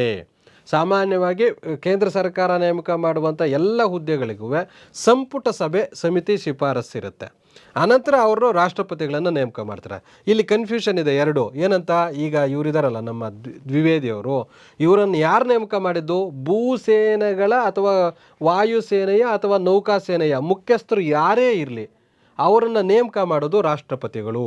ಅದಕ್ಕೆ ಪ್ರಧಾನ ಸೇನಾಪಡೆಗಳ ದಂಡನಾಯಕರು ಅಂತ ರಾಷ್ಟ್ರಪತಿಯನ್ನು ಕರೀತಾರೆ. ಆ ಮುಖ್ಯಸ್ಥರನ್ನೆಲ್ಲರನ್ನೂ ನೇಮಕ ಮಾಡೋಂಥವ್ರು ರಾಷ್ಟ್ರಪತಿ, ವೆರಿ ಇಂಪಾರ್ಟೆಂಟು. ಸುಮಾರು ಜನ ಏನಂತ ಆಪ್ಷನ್ಸ್ ಕೊಡ್ಬೋದು, ರಾಷ್ಟ್ರಪತಿ, ಪ್ರಧಾನಮಂತ್ರಿ, ಸಂಪುಟ ಸಭೆ, ಅನಂತರ ರಕ್ಷಣಾ ಮಂತ್ರಿ ಅಂತ ಆಪ್ಷನ್ ಕೊಡ್ಬೋದು. ಆವಾಗ ನಮಗೆ ಭಾಳ ಕನ್ಫ್ಯೂಷನ್ ಆಗುತ್ತೆ. ರಕ್ಷಣಾ ಮಂತ್ರಿ ರಕ್ಷಣೆಗೆ ಇದಿರುವಂಥ ಮಂತ್ರಿ ಆಗಿರ್ತಾರೆ, ಉಸ್ತುವಾರಿ ಇರೋಂಥವ್ರು. ಬಟ್ ಆ ರಕ್ಷಣಾ ಇದರಲ್ಲಿ ಬರುವಂಥ ಅದೇನು ಭೂಸೇನೆ ಆಗಿರಲಿ, ವಾಯುಸೇನೆ ಆಗಿರಲಿ, ನೌಕಾಸೇನೆ ಆಗಿರಲಿ, ಅವರ ಯಾವ ಮುಖ್ಯಸ್ಥರನ್ನು ಇವರು ಏನು ರಕ್ಷಣಾ ಮಂತ್ರಿ ನೇಮಕ ಮಾಡೋದಿಲ್ಲ. ಯಾರು ನೇಮಕ ಮಾಡ್ತಾರೆ? ರಾಷ್ಟ್ರಪತಿಗಳು ನೇಮಕ ಮಾಡ್ತಾರೆ. ರಾಷ್ಟ್ರಪತಿಗಳು ನೇಮಕ ಮಾಡ್ತಾರೆ ಸರಿ, ರಾಷ್ಟ್ರಪತಿಗಳಿಗೆ ಇಂಥವ್ರನ್ನ ನೇಮಕ ಮಾಡಿ ಅಂತ ರೆಕಮೆಂಡ್ ಮಾಡೋಂಥವ್ರು ಯಾರು ಅಂತಂದರೆ ಅದು ಸಚಿವ ಸಂಪುಟ ಸಭೆ. ಪ್ರಧಾನಿಗಳ ಏನು ಕ್ಯಾಬಿನೆಟ್ ಅಂತ ಕರಿತೀವಿ, ಅವರು ಆ ಥರದ ಒಂದು ಇದನ್ನು ಶಿಫಾರಸ್ ಕಳಿಸ್ತಾರೆ ರಾಷ್ಟ್ರಪತಿಗೆ, ರಾಷ್ಟ್ರಪತಿ ಅವ್ರನ್ನ ನೇಮಕ ಮಾಡ್ತಾರೆ. 29ನೇವರು, ಈಗ 30ನೇವ್ರು ಬಂದಿದ್ದು ದ್ವಿವೇದಿ. ಹಾಗಾದ್ರೆ 29ನೇವ್ರು ಯಾರಿದ್ರು? ಮನೋಜ್ ಪಾಂಡೆ ಅನ್ನೋಂಥವ್ರು. ಅವ್ರ ಟೈಮ್ ಪೀರಿಯಡ್ ಮುಗೀತು, ಹಂಗಾಗಿ ಈಗ ದ್ವಿವೇದಿ ಅನ್ನೋಂಥವ್ರನ್ನ ನೇಮಕ ಮಾಡಲಾಗಿದೆ. ಭಾರತೀಯ ನೌಕಾಪಡೆಯ ಸಬ್ ಲೆಫ್ಟಿನೆಂಟ್ ಆಗಿ ಅನಾಮಿಕಾ ಬಿ ರಾಜೀವ್ ಅವರನ್ನು ನೇಮಕ ಮಾಡಲಾಗಿದೆ. ಈ ನೌಕಾಪಡೆಯ ಮೊದಲ ಮಹಿಳಾ ಹೆಲಿಕಾಪ್ಟರ್ ಪೈಲಟ್. ವಿಮಾನ ಅಂತಂದರೆ ಸಾರ್ವಜನಿಕರನ್ನು ತೊಗೊಂಡು ಹೋಗುವಂಥದ್ದು. ಹೆಲಿಕಾಪ್ಟರ್ ಅಂದರೆ ಚಿಕ್ಕದಿರುತ್ತೆ, ಇವು ಪ್ರೈವೇಟ್ ಹೆಲಿಕಾಪ್ಟರ್ಗಳಿರ್ತವೆ, ನಂತರ ಯುದ್ಧ ಭೂಮಿಯಲ್ಲಿ ಹೋಗುವಂಥ ಹೆಲಿಕಾಪ್ಟರ್ಗಳು ಬೇರೆ ಬೇರೆ ಇರ್ತವೆ. ಆ ಥರ ಹೆಲಿಕಾಪ್ಟರ್ಗೆ ಫಸ್ಟ್ ಟೈಮ್ ಮಹಿಳಾ ಪೈಲಟ್ ಆಗಿ ಯಾರು ನೇಮಕ ಆಗಿದ್ದಾರೆ ಅಂತಂದರೆ ಬಿ ರಾಜೀವ್, ಅನಾಮಿಕಾ ಬಿ ರಾಜೀವ್ ಅನ್ನೋಂಥವ್ರು ನೇಮಕ ಆಗಿದ್ದಾರೆ. ಅವ್ರನ್ನ ಇಲ್ಲಿ ನೀವು ಗಮನಿಸ್ತಾ ಇದ್ದೀರಿ. ಸರ್ಕಾರಿ ಸ್ವಾಮ್ಯದ್ದು ನಿಮಗೆಲ್ರಿಗೂ ಗೊತ್ತಿರೋಂಥದ್ದು State Bank of India, SBI ಅಂತ ಕರಿತೀವಿ. ಇದರ ಅಧ್ಯಕ್ಷರನ್ನು ಚಲ್ಲಾ ಶ್ರೀನಿವಾಸ್ ಶೆಟ್ಟಿ ಅನ್ನೋಂಥವ್ರನ್ನ ಇತ್ತೀಚೆಗೆ ನೇಮಕ ಮಾಡಲಾಗಿದೆ. SBIನ ಮುಖ್ಯಸ್ಥರು ಅಥವಾ ಅಧ್ಯಕ್ಷರನ್ನಾಗಿ ಚಲ್ಲಾ ಶ್ರೀನಿವಾಸಲು ಶೆಟ್ಟಿ ಅನ್ನೋಂಥವ್ರನ್ನ ನೇಮಕ ಮಾಡಲಾಗಿದೆ. ಅದನ್ನು ಪ್ರಶ್ನೆ ಕೇಳೋಂಥ ಸಾಧ್ಯತೆ ಇರುತ್ತೆ, SBIನ ಮುಖ್ಯಸ್ಥರು ಅಂತ. ಇಲ್ಲಿ ನನಗೆ ಬರುವಂಥ ಕ್ವಶನ್ ಏನಂದರೆ, ಸಾಮಾನ್ಯವಾಗಿ ಅದನ್ನು ಓದ್ಕೊಂಡಿರ್ತೀವಿ. ನೆಕ್ಸ್ಟ್ ಏನು ಕೇಳೋ ಸಾಧ್ಯತೆ ಇದೆ ಅಂದರೆ, ಈ SBIನ ಇವರನ್ನು ಮುಖ್ಯಸ್ಥರನ್ನು ಯಾರು ನೇಮಕ ಮಾಡ್ತಾರೆ ಅಂತಂದರೆ, ಸೇಮ್ ಇದೆ ಸಚಿವ ಸಂಪುಟ, ಪ್ರಧಾನಿಗಳ ಸಚಿವ ಸಂಪುಟ ನೇಮಕಾತಿ ಮಾಡುತ್ತೆ. ಅದನ್ನು ಆ ಸಮಿತಿಗೆ ಶಿಫಾರಸು ಮಾಡುತ್ತೆ, ಆ ಸಮಿತಿ ನೇಮಕ ಮಾಡುತ್ತೆ. 63 ವರ್ಷ ಇವ್ರಿಗೆ ರಿಟೈರ್ಮೆಂಟ್ ಏಜು, ಅಷ್ಟೊತ್ತಿಗೆ ಇವ್ರು ರಿಟೈರ್ಮೆಂಟ್ ಆಗ್ತಾರೆ 63 ವರ್ಷಕ್ಕೆ. ಇಲ್ಲಿ SBIನ ಮುಖ್ಯಸ್ಥರು ಅನ್ನೋಂಥದ್ದು ತುಂಬ ಇಂಪಾರ್ಟೆಂಟ್ ಆಗುತ್ತೆ. ಹೈಕೋರ್ಟ್ನ ಹಿರಿಯ ನ್ಯಾಯಮೂರ್ತಿ ಬಿ ವೀರಪ್ಪ ಅವರನ್ನು ರಾಜ್ಯದ ನೂತನ ಉಪಲೋಕಾಯುಕ್ತರನ್ನಾಗಿ ನೇಮಕ ಮಾಡಲಾಗಿದೆ. ಇತ್ತೀಚೆಗೆ ನೇಮಕ ಆಗಿದೆ ಇವರು. ಕರ್ನಾಟಕ ರಾಜ್ಯ ಲೋಕಾಯುಕ್ತದಲ್ಲಿ 2 ಉಪಲೋಕಾಯುಕ್ತ ಹುದ್ದೆಗಳಿದ್ದಾವೆ. 1ನೇ ಉಪಲೋಕಾಯುಕ್ತರಾಗಿ ನ್ಯಾಯಮೂರ್ತಿ ಫಣೀಂದ್ರ ಅನ್ನೋಂಥವ್ರು ಇದ್ದಾರೆ. ಇವರಿಬ್ಬರು ನ್ಯಾಯಮೂರ್ತಿಗಳೇ ಆಗಿರ್ತಾರೆ. ಲೋಕಾಯುಕ್ತಕ್ಕೆ ಬರುವಂಥವ್ರು ಸಾಮಾನ್ಯವಾಗಿ ಇದರಲ್ಲಿ ಕೋರ್ಟಿನ ಒಂದು ಹಿನ್ನೆಲೆ ಅಥವಾ ನ್ಯಾಯವಾದಿಗಳ ಒಂದು ಹಿನ್ನೆಲೆಯನ್ನು ಹೊಂದಿರುವಂಥವ್ರು ಆಗಿರ್ತಾರೆ. ರಾಷ್ಟ್ರೀಯ ಭದ್ರತಾ ಸಲಹೆಗಾರರನ್ನಾಗಿ 3ನೇ ಅವಧಿಗೆ ಈಗೇನು BJP ಗೌರ್ಮೆಂಟ್ ಇದೆ, ಇವರು 2014ರಲ್ಲಿ ಅಧಿಕಾರಕ್ಕೆ ಬಂದಾಗ, 2019ರಲ್ಲಿ ಅಧಿಕಾರಕ್ಕೆ ಬಂದಾಗ, 2024ರಲ್ಲಿ ಈ 3 ಟರ್ಮ್ಗೆ ರಾಷ್ಟ್ರೀಯ ಭದ್ರತಾ ಸಲಹೆಗಾರರಾಗಿ, ವೆರಿ ಇಂಪಾರ್ಟೆಂಟ್ ಇದು, 3ನೇ ಅವಧಿಗೆ ಅಜಿತ್ ದೋವಲ್ ಅನ್ನೋಂಥವ್ರನ್ನ ನೇಮಕ ಮಾಡಿದ್ದಾರೆ. ಇಲ್ಲಿ ಸಾಮಾನ್ಯವಾಗಿ ಕೇಳಿದೆ, ಇವಾಗ ರಾಷ್ಟ್ರೀಯ ಭದ್ರತಾ ಸಲಹೆಗಾರರು ಯಾರು ಅಂತಂದರೆ ಅಜಿತ್ ದೋವಲ್ ಅಂತ ಹೇಳ್ತೀವಿ. ಇವರು ಯಾವ ಒಂದು ವರ್ಷದ IAS ಕೇಡರ್ ಅಂತಂದರೆ 1968 1968 ಬ್ಯಾಚಲ್ಲಿ ಇವರು IPS ಅಧಿಕಾರಿಯಾಗಿದ್ದರು. ಅವರನ್ನು ಈಗ ಭದ್ರತಾ ಸಲಹೆಗಾರರನ್ನಾಗಿ ಮಾಡಿದ್ದಾರೆ. ಇವತ್ತು ಭಾರತದಲ್ಲಿ ಭಯೋತ್ಪಾದಕ ಚಟುವಟಿಕೆಗಳು ಪೂರ್ಣ ನಿಯಂತ್ರಣದಲ್ಲಿದೆ, 95% ಕಂಟ್ರೋಲ್ ಆಗಿದೆ ಅಂದರೆ ಅದಕ್ಕೆ ಪ್ರಮುಖ ಕಾರಣ ಅಜಿತ್ ದೋವಲ್ ಅಂತ ಹೇಳಲಾಗುತ್ತೆ. ಅದಕ್ಕೆ ಇವರನ್ನು ಇಂಡಿಯನ್ ಜೇಮ್ಸ್ ಬಾಂಡ್ ಅಂತ ಕರೀತಾರೆ, ಅಥವಾ ರಿಯಲ್ ಹೀರೋ ಜೇಮ್ಸ್ ಬಾಂಡ್ ಅಂತ ಈ ಅಜಿತ್ ದೋವಲ್ ಅನ್ನೋಂಥವ್ರನ್ನ ಕರೀತಾರೆ. ಇವ್ರನ್ನ ಯಾರು ನೇಮಕ ಮಾಡೋದು? ಪ್ರಧಾನಮಂತ್ರಿ ನೇತೃತ್ವದ ಸಚಿವ ಸಂಪುಟ ಇವ್ರನ್ನ ನೇಮಕಾತಿ ಮಾಡುತ್ತೆ. ಬಾಂಗ್ಲಾದೇಶದ ಪ್ರಧಾನಿ ನಿಮ್ಗೆಲ್ರಿಗೂ ಗೊತ್ತಿದೆ, ಶೇಖ್ ಹಸೀನಾ ಅನ್ನೋಂಥವ್ರು. ಯಾಕೆಂದರೆ ಇವರು 5ನೇ ಟರ್ಮ್ಗೆ ಆಯ್ಕೆ ಆಗಿದ್ದಾರೆ. ಇವರು ಭಾರತಕ್ಕೆ ಭೇಟಿಯನ್ನು ಕೊಟ್ಟಿದ್ದಾರೆ. ಬಾಂಗ್ಲಾದೇಶದ ಪ್ರಧಾನಿ ಶೇಖ್ ಹಸೀನಾ ಜೂನ್ 21 ಮತ್ತು 22ರಂದು 2 ದಿನಗಳ ಕಾಲ ಭಾರತಕ್ಕೆ ಭೇಟಿ ಕೊಟ್ಟಿದ್ದಾರೆ. ಗೆದ್ದ ಆದ ನಂತರ 5ನೇ ಬಾರಿಗೆ ಇವರು ಬಾಂಗ್ಲಾದ ಪ್ರಧಾನಿಯಾಗಿ ಆಯ್ಕೆಯಾಗಿದ್ದಾರೆ. ಶೇಖ್ ಹಸೀನಾರವರು 5ನೇ ಬಾರಿಗೆ ಆಯ್ಕೆ ಆದ ಮೇಲೆ ಮೊದಲ ಭಾರತದ ಭೇಟಿ ಆಗಿದೆ. ಯಾಕೆಂದರೆ ಬಾಂಗ್ಲಾದೇಶ ಪೂರ್ತಿ ಮ್ಯಾಕ್ಸಿಮಮ್ ಡಿಪೆಂಡೆನ್ಸು ಭಾರತದ ಮೇಲಿದೆ. ಅದಕ್ಕೆ ಭಾರತದ ಜೊತೆ ಉತ್ತಮ ಬಾಂಧವ್ಯ ಇಟ್ಕೊಂಡ್ರೆ ಮಾತ್ರ ಅದರ ಒಂದು ಡೆವಲಪ್ಮೆಂಟ್ಗೆ ಅನುಕೂಲ ಆಗಲಿದೆ. ಅದಕ್ಕೆ ಅವರು ಫಸ್ಟ್ಗೆ ಗೆದ್ದ ತಕ್ಷಣ ಭಾರತಕ್ಕೆ ಭೇಟಿ ಕೊಟ್ಟಿದ್ದಾರೆ. ಅದರಲ್ಲಿ ಸಾಕಷ್ಟು ಒಪ್ಪಂದಗಳಾಗ್ತದೆ, ವ್ಯಾಪಾರಕ್ಕೆ ಸಂಬಂಧಪಟ್ಟವು, ಭಯೋತ್ಪಾದನೆಗೆ ಸಂಬಂಧಪಟ್ಟಂಥವು, ಈ ಥರದ ಒಪ್ಪಂದಗಳಾಗ್ತವೆ. ಅವು ಹೆಚ್ಚಿಗೆ ಇದಿಲ್ಲ. ಆದರೆ ವೈದ್ಯಕೀಯ ಚಿಕಿತ್ಸೆಗೆ ಬರುವಂಥವ್ರಿಗೆ ಅಲ್ಲಿ ಯಾಕೆಂದರೆ ಬಾಂಗ್ಲಾದಲ್ಲಿ ಭಾರತದಲ್ಲಿರುವಷ್ಟು ಹೆಲ್ತ್ ಫೆಸಿಲಿಟೀಸು, ಆಸ್ಪತ್ರೆ ಫೆಸಿಲಿಟೀಸ್ ಇಲ್ಲ. ಹಾಗಾಗಿ ಈ ವೀಸಾ ಅಂತ ಕೊಡಲಾಗುತ್ತೆ. ಈಗ ಇನ್ನೊಂದು, ಸುಮಾರು ಜನಕ್ಕೆ ಪಾಸ್ಪೋರ್ಟ್ ಅಂದರೆ ಗೊತ್ತಿಲ್ಲ, ವೀಸಾ ಅಂದರೆ ಗೊತ್ತಿಲ್ಲ. ಪಾಸ್ಪೋರ್ಟ್ ಅಂದರೆ ನಮ್ಮ ದೇಶದ ಪ್ರಜೆ, ಇವನು ಬೇರೆ ಯಾವ ದೇಶಕ್ಕಾದರೂ ಹೋಗೋದಕ್ಕೆ ಅರ್ಹನಿದ್ದಾನೆ, ಇವನಿಗೆ ಯಾವುದೋ ಕ್ರಿಮಿನಲ್ ಬ್ಯಾಕ್ಗ್ರೌಂಡ್ ಆಗಿರಲಿ, ಆರ್ಥಿಕ ಯಾವುದೇ ಸರ್ಕಾರಕ್ಕೆ ತೊಂದರೆ ಮಾಡಿರೋಂಥದ್ದು ಇಲ್ಲ ಅಂತಂದ್ಬಿಟ್ಟು ಪಾಸ್ಪೋರ್ಟನ್ನು ಕೊಡುವಂಥದ್ದು ನಮ್ಮ ದೇಶ ಭಾರತ. ಈಗ ನನಗೆ ಪಾಸ್ಪೋರ್ಟ್ ಕೊಡುತ್ತೆ, ಅದು ನಾನು ತಗೊಳ್ಳೋಂಥದ್ದು. ಆದರೆ ವೀಸಾ ಯಾವುದು ಅಂದರೆ, ಈಗ ನಾನು ಅಮೆರಿಕಕ್ಕೆ ಹೋಗಬೇಕು ಅಂದರೆ ಅಮೆರಿಕದವರು ನಾನು ಭಾರತದ ಪ್ರಜೆ ಅಮೆರಿಕಕ್ಕೆ ಹೋಗಲಿಕ್ಕೆ ಬರಬಹುದು ಇವರು ಅಂತ ಅವರು ಕೊಟ್ಟರೆ ಅದನ್ನು ವೀಸಾ ಅಂತ ಕರಿತೀವಿ. ನಾವು ಯಾವ ದೇಶಕ್ಕೆ ಹೋಗ್ಬೇಕು ಅಂತಿದ್ದೀವೋ ಆ ದೇಶದವರು ನಮಗೆ ವೀಸಾ ಕೊಡಬೇಕು. ಹಂಗಿದ್ರೆ ಮಾತ್ರ ನಾವು ಆ ದೇಶಕ್ಕೆ ಹೋಗಲಿಕ್ಕೆ ಸಾಧ್ಯ. ಆದರೆ ಅದರ ಅರ್ಥ ಏನಂದರೆ, ವೀಸಾ ಕೊಡ್ತಾರೆ ಅಂದರೆ ನಮ್ಮ ದೇಶಕ್ಕೆ ನೀವು ಬರ್ಬೋದು ಅಂತ. ಬಟ್ ವೀಸಾ ಕೇಳುವಂಥ ಸಂದರ್ಭದಲ್ಲಿ ಯಾವ ಕಾರಣಕ್ಕೆ ನಮ್ಮ ದೇಶಕ್ಕೆ ಭೇಟಿ ಕೊಡ್ತಾ ಇದೆಯಾ ಅಂತ ಕೇಳ್ತಾರೆ. ಅದು ಅಮೆರಿಕ ಆಗಿರಲಿ, ರಷ್ಯಾ ಆಗಿರಲಿ, ಜಪಾನ್ ಆಗಿರಲಿ, ಚೀನಾ ಆಗಿರಲಿ. ಆವಾಗ ನಾವು ಏನೇನು ಹೇಳ್ತೀವಿ? ಒಂದು, ಟೂರಿಸಮ್ ಕಾರಣಕ್ಕೆ ಬರ್ತಾ ಇದ್ದೀನಿ, ಇನ್ನೊಂದು ಹೆಲ್ತ್ ಇಶ್ಯೂಗೆ ಬರ್ತಾ ಇದ್ದೀನಿ, ಇನ್ನೊಂದು ಎಂಪ್ಲಾಯ್ಮೆಂಟ್ಗೆ ಬರ್ತಾ ಇದ್ದೀನಿ, ಇನ್ನೊಂದು ನಮ್ಮ ರಿಲೇಟಿವ್ಸೋ ನಮ್ಮ ಮಕ್ಕಳು ನಿಮ್ಮ ದೇಶದಲ್ಲಿದ್ದಾರೆ, ಅವ್ರನ್ನ ಭೇಟಿ ಮಾಡಲಿಕ್ಕೆ ಬರ್ತಾ ಇದ್ದೀನಿ. ಈ ಥರ ರೀಸನನ್ನು ಕೊಡಬೇಕಾಗತ್ತೆ ನಾವು ವೀಸಾಗ ಅಪ್ಲೈ ಮಾಡಬೇಕಾದಾಗ. ಆ ರೀತಿ ಬಾಂಗ್ಲಾದೇಶದಿಂದ ಭಾರತಕ್ಕೆ ಬರೋದಕ್ಕೆ ಈ ವೀಸಾ ನೀಡಲಾಗ್ತಾ ಇದೆ. ಯಾರಿಗೆ ಅಂದರೆ ಹೆಲ್ತ್ ಪ್ರಾಬ್ಲಮ್ ಇರೋವಂಥವ್ರಿಗೆ, ಏಕೆಂದರೆ ಬೇಗ ಬಂದು ಅವರ ಪ್ರಾಣವನ್ನು ಕಾಪಾಡಿಕೊಳ್ಳಿ ಅಂತ. ಅದಕ್ಕೆ ಲಿಬರಲ್ ಆಗಿರುತ್ತೆ. ಯಾವುದಕ್ಕೆ? ಹೆಲ್ತ್ಗೆ. ಡ್ರೋನ್ಗಳು ಪ್ರಪಂಚ ಮಟ್ಟದಲ್ಲಿ ಇವತ್ತು, ಒಂದು ಕಾಲದಲ್ಲಿ ಕ್ಷಿಪಣಿಗಳ ಬಗ್ಗೆ ಚರ್ಚೆ ಆಗ್ತಾಯಿತ್ತು, ಯುದ್ಧ ಟ್ಯಾಂಕರ್ಗಳ ಬಗ್ಗೆ ಚರ್ಚೆ ಆಗ್ತಾಯಿತ್ತು, ಸಬ್ಮೆರಿನ್ಗಳ ಬಗ್ಗೆ ಚರ್ಚೆ ಆಗ್ತಾಯಿತ್ತು. ಈಗ ಅವೆಲ್ಲ ಆಗೋದ್ರ ಜೊತೆಗೆ ಈಗ ಹೆಚ್ಚಿಗೆ ಚರ್ಚೆಯಲ್ಲಿರುವಂಥದ್ದು ಡ್ರೋನ್ಗಳು. ಇವು ವೆರಿ ಇಂಪಾರ್ಟೆಂಟು. ಭಾರತ ಇದುವರೆಗೆ ಹೆಚ್ಚಿಗೆ ಬಳಸ್ತಾ ಇರೋಂಥ ಇಸ್ರೇಲ್ ಹಾಗೂ ಇತರೆ ದೇಶಗಳಿಂದ ಡ್ರೋನ್ಗಳನ್ನು ಆಮದು ಮಾಡಿಕೊಂಡು ಇದನ್ನು ಬಳಕೆ ಮಾಡಲಾಗ್ತಾಯಿತ್ತು. ಈಗ ನಾಗಾಸ್ತ್ರ 1 ಅನ್ನೋಂಥ ಡ್ರೋನನ್ನು ಭಾರತದಲ್ಲಿ ತಯಾರಿ ಮಾಡಲಾಗಿದೆ. ಇದರಲ್ಲಿ 75% ಭಾರತೀಯ ಉತ್ಪನ್ನಗಳನ್ನು ಬಳಸಿ ತಯಾರಿ ಮಾಡಲಾಗಿದೆ. ಅಂದರೆ ಅಲ್ಪ ಸ್ವಲ್ಪ ಟೆಕ್ನಾಲಜಿಯನ್ನು, ಇನ್ನೊಂದು ಮತ್ತೊಂದನ್ನು ಅಲ್ಲಿ ಬೇರೆ ದೇಶಗಳ ಒಂದು ಸಪೋರ್ಟನ್ನು ತೆಗೆದುಕೊಂಡಿರ್ತಾರೆ. 75% ಭಾರತದ್ದೇ ಒಂದು ಇದನ್ನು ಬಳಕೆ ಮಾಡಲಾಗಿದೆ. ಯಾವುದಕ್ಕೆ? ನಾಗಾಸ್ತ್ರ 1 ಅನ್ನೋಂಥದ್ದಕ್ಕೆ. ನಾಗಾಸ್ತ್ರ 1 ಅಂದರೆ ಏನು? ಭಾರತವೇ ಅಭಿವೃದ್ಧಿಪಡಿಸಿರುವಂಥ ಡ್ರೋನ್. ಯಾವುದಕ್ಕೆ ಸಂಬಂಧಪಟ್ಟಿದ್ದು? ಭಾರತದ ಯುದ್ಧ ಭೂಮಿಗಳಿಗೆ ಸಂಬಂಧಪಟ್ಟಿದ್ದು. ನೀವು ಡ್ರೋನ್ಗಳನ್ನು ಬೇಕಾದಷ್ಟು ಮದುವೆಗಳಲ್ಲಿ ಈ ಕ್ಯಾಮ್ರಾಗಳನ್ನು ಬಳಸಲಿಕ್ಕೆ ಅವೆಲ್ಲ ನೋಡ್ತಿರಲ್ಲ, ಆ ಡ್ರೋನ್ಗಳು ಬೇರೆ, ಯುದ್ಧಕ್ಕೆ ಬಳಸುವಂಥ ಡ್ರೋನ್ಗಳು ಬೇರೆ. ಈ ಡ್ರೋನ್ ನಾಗಾಸ್ತ್ರ 1 ಆತ್ಮನಿರ್ಭರ ಭಾರತ ಯೋಜನೆ ಅಡಿಯಲ್ಲಿ ತಯಾರಿ ಮಾಡಲಾಗ್ತಾ ಇದೆ ಅಂತ. ಇಲ್ಲಿ ನಿಮ್ಗೆ 2 ಗಮನ ಇರಬೇಕು. Make in India, Atmanirbhar Bharat ಅಂತ 2 ಬರುತ್ತೆ. ಮೇಕ್ ಇನ್ ಇಂಡಿಯಾ ಅಂತಂದರೆ ಏನೋ, ಬೇರೆ ದೇಶಗಳವರು ವಸ್ತುಗಳನ್ನು ಉತ್ಪಾದನೆ ಮಾಡಬೇಕಾದ್ರೆ ಭಾರತದಲ್ಲೇ ಉತ್ಪಾದನೆ ಮಾಡಿ, ಭಾರತದಲ್ಲಿ ತಯಾರಿ ಮಾಡಿ. ಯಾಕೆಂದರೆ ಭಾರತೀಯರಿಗೆ ಅದರಿಂದ ಉದ್ಯೋಗ ಸಿಗುತ್ತೆ, ಭಾರತೀಯರ ವಸ್ತುಗಳು ಮಾರಾಟ ಆಗುತ್ತೆ, ಅದರಿಂದ ಭಾರತದ ದುಡ್ಡು ಭಾರತದಲ್ಲೇ ಉಳ್ಕೊಳ್ಳುತ್ತೆ, ಭಾರತ ಶ್ರೀಮಂತ ಆಗುತ್ತೆ. ಅದಕ್ಕೆ ಮೇಕ್ ಇನ್ ಇಂಡಿಯಾ ಅಂತ. ಮೇಕ್ ಅಂದರೆ ತಯಾರಿ ಅಂತ. ಎಲ್ಲಿ? ಭಾರತದಲ್ಲಿ. ಇನ್ ಇಂಡಿಯಾ, ಅದು ಮೇಕ್ ಇನ್ ಇಂಡಿಯಾ. ಇವು ಕೈಗಾರಿಕಾ ವಸ್ತುಗಳು, ಇನ್ನು ಬೇರೆ ಬೇರೆ ವಸ್ತುಗಳಿಗೆ ಸಂಬಂಧಪಡುತ್ತೆ. ಈ ಆತ್ಮನಿರ್ಭರ್ ಭಾರತ್ ಅನ್ನೋಂಥದ್ದು ಏನು ಅಂತಂದರೆ, ಪ್ರಮುಖವಾಗಿ ಒಂದೊಂದು ಲೈನಲ್ಲಿ ಹೈಲೈಟ್ ಹೇಳ್ತಾ ಇದ್ದೀನಿ. ಆತ್ಮನಿರ್ಭರ್ ಭಾರತ್ ಅನ್ನೋಂಥದ್ದು ಏನಿದೆ ಅಂದರೆ ರಕ್ಷಣಾ ಉತ್ಪಾದನೆಗೆ ಸಂಬಂಧಪಟ್ಟಿದ್ದು. ದೇಶವನ್ನು ರಕ್ಷಿಸಲಿಕ್ಕೆ ಬೇಕಾದಂತೆ ದೇಶೀಯವಾಗಿ ತಯಾರಿ ಮಾಡೋಂಥದ್ದು. ಅದೇ ಡ್ರೋನ್ ಆಗಿರಲಿ, ಕ್ಷಿಪಣಿ ಆಗಿರಲಿ, ಅಣುಬಾಂಬ್ಗಳಾಗಿರಲಿ, ಇವುಗಳನ್ನು ದೇಶೀಯವಾಗಿ ತಯಾರಿ ಮಾಡಿ ಬೇರೆ ದೇಶಗಳ ಮೇಲೆ ಅವಲಂಬನೆಯನ್ನು ತಡೆದುಕೊಳ್ಳುವಂಥದ್ದು, ಅದನ್ನು ನಿವಾರಿಸುವಂಥದ್ದು. ಅದು ಆತ್ಮನಿರ್ಭರ ಭಾರತ್ ಅನ್ನೋಂಥದ್ದಕ್ಕೆ ಸಂಬಂಧಪಟ್ಟಿದ್ದು. ಅದರ ಅಡಿಯಲ್ಲಿ ಈ ಒಂದು ನಾಗಾಸ್ತ್ರ 1 ಅನ್ನೋಂಥ ಡ್ರೋನನ್ನು ತಯಾರಿ ಮಾಡಲಾಗಿದೆ. ಇಲ್ಲೇನೇನು ಪ್ರಶ್ನೆ ಕೇಳ್ಬೋದು? ನಾಗಾಸ್ತ್ರ 1 ಅನ್ನೋಂಥದ್ದನ್ನು ಇತ್ತೀಚೆಗೆ ಏನು ತಯಾರಿ ಮಾಡಲಾಗ್ತಾ ಇದೆ, ಇದು ಯಾವುದಕ್ಕೆ ಸಂಬಂಧಪಟ್ಟಿದ್ದು, ಇದು ಏನು ಅಂತ ಕೇಳ್ಬೋದು. ಇದೇನು ಏನು ಸಬ್ಮೆರಿನ್ನ, ಅಥವಾ ಯುದ್ಧ ವಿಮಾನನ, ಡ್ರೋನ, ಇನ್ನೊಂದ ಮತ್ತೊಂದ ಅಂತ ಕೇಳ್ಬೋದು. ಅಥವಾ ಇತ್ತೀಚೆಗೆ ನಾಗಾಸ್ತ್ರ 1 ಅನ್ನೋಂಥ ಡ್ರೋನನ್ನು 75% ಭಾರತದ ಒಂದು ಇದರಲ್ಲೇ ಉತ್ಪನ್ನಗಳನ್ನೇ ಬಳಸಿ ತಯಾರಿ ಮಾಡಲಾಗಿದೆ. ಹಾಗಾದರೆ ಯಾವ ಯೋಜನೆ ಅಡಿಯಲ್ಲಿ ಇದನ್ನು ತಯಾರಿ ಮಾಡಲಾಗಿದೆ ಅಂತ? ಆತ್ಮನಿರ್ಭರ ಭಾರತ್ ಅನ್ನೋಂಥ ಯೋಜನೆ ಅಡಿಯಲ್ಲಿ ಇದನ್ನು ತಯಾರಿ ಮಾಡಲಾಗಿದೆ. ಈ ಡ್ರೋನ್ಗಳನ್ನು ಮೇಕ್ ಇನ್ ಇಂಡಿಯಾ ಯೋಜನೆಯಡಿ ನೋಡಿ ತಯಾರಿ ಮಾಡೋಂಥದ್ದು. ಇದು ರಕ್ಷಣೆಗೆ ಸಂಬಂಧಪಟ್ಟಿದ್ದ ಆತ್ಮನಿರ್ಭರ್. ಮಹಾರಾಷ್ಟ್ರದ ನಾಗಪುರದ ಸೋಲಾರ್ ಇಂಡಸ್ಟ್ರೀಸ್ ಅಂಗಸಂಸ್ಥೆಯಾಗಿರುವ ಎಕನಾಮಿಕ್ಸ್ ಎಕ್ಸ್ಪ್ಲೋಸಿವ್ ಲಿಮಿಟೆಡ್ ಕಂಪನಿ ಇದನ್ನು ತಯಾರಿ ಮಾಡ್ತಾ ಇದೆ. ಇದು ವೆರಿ ಇಂಪಾರ್ಟೆಂಟು.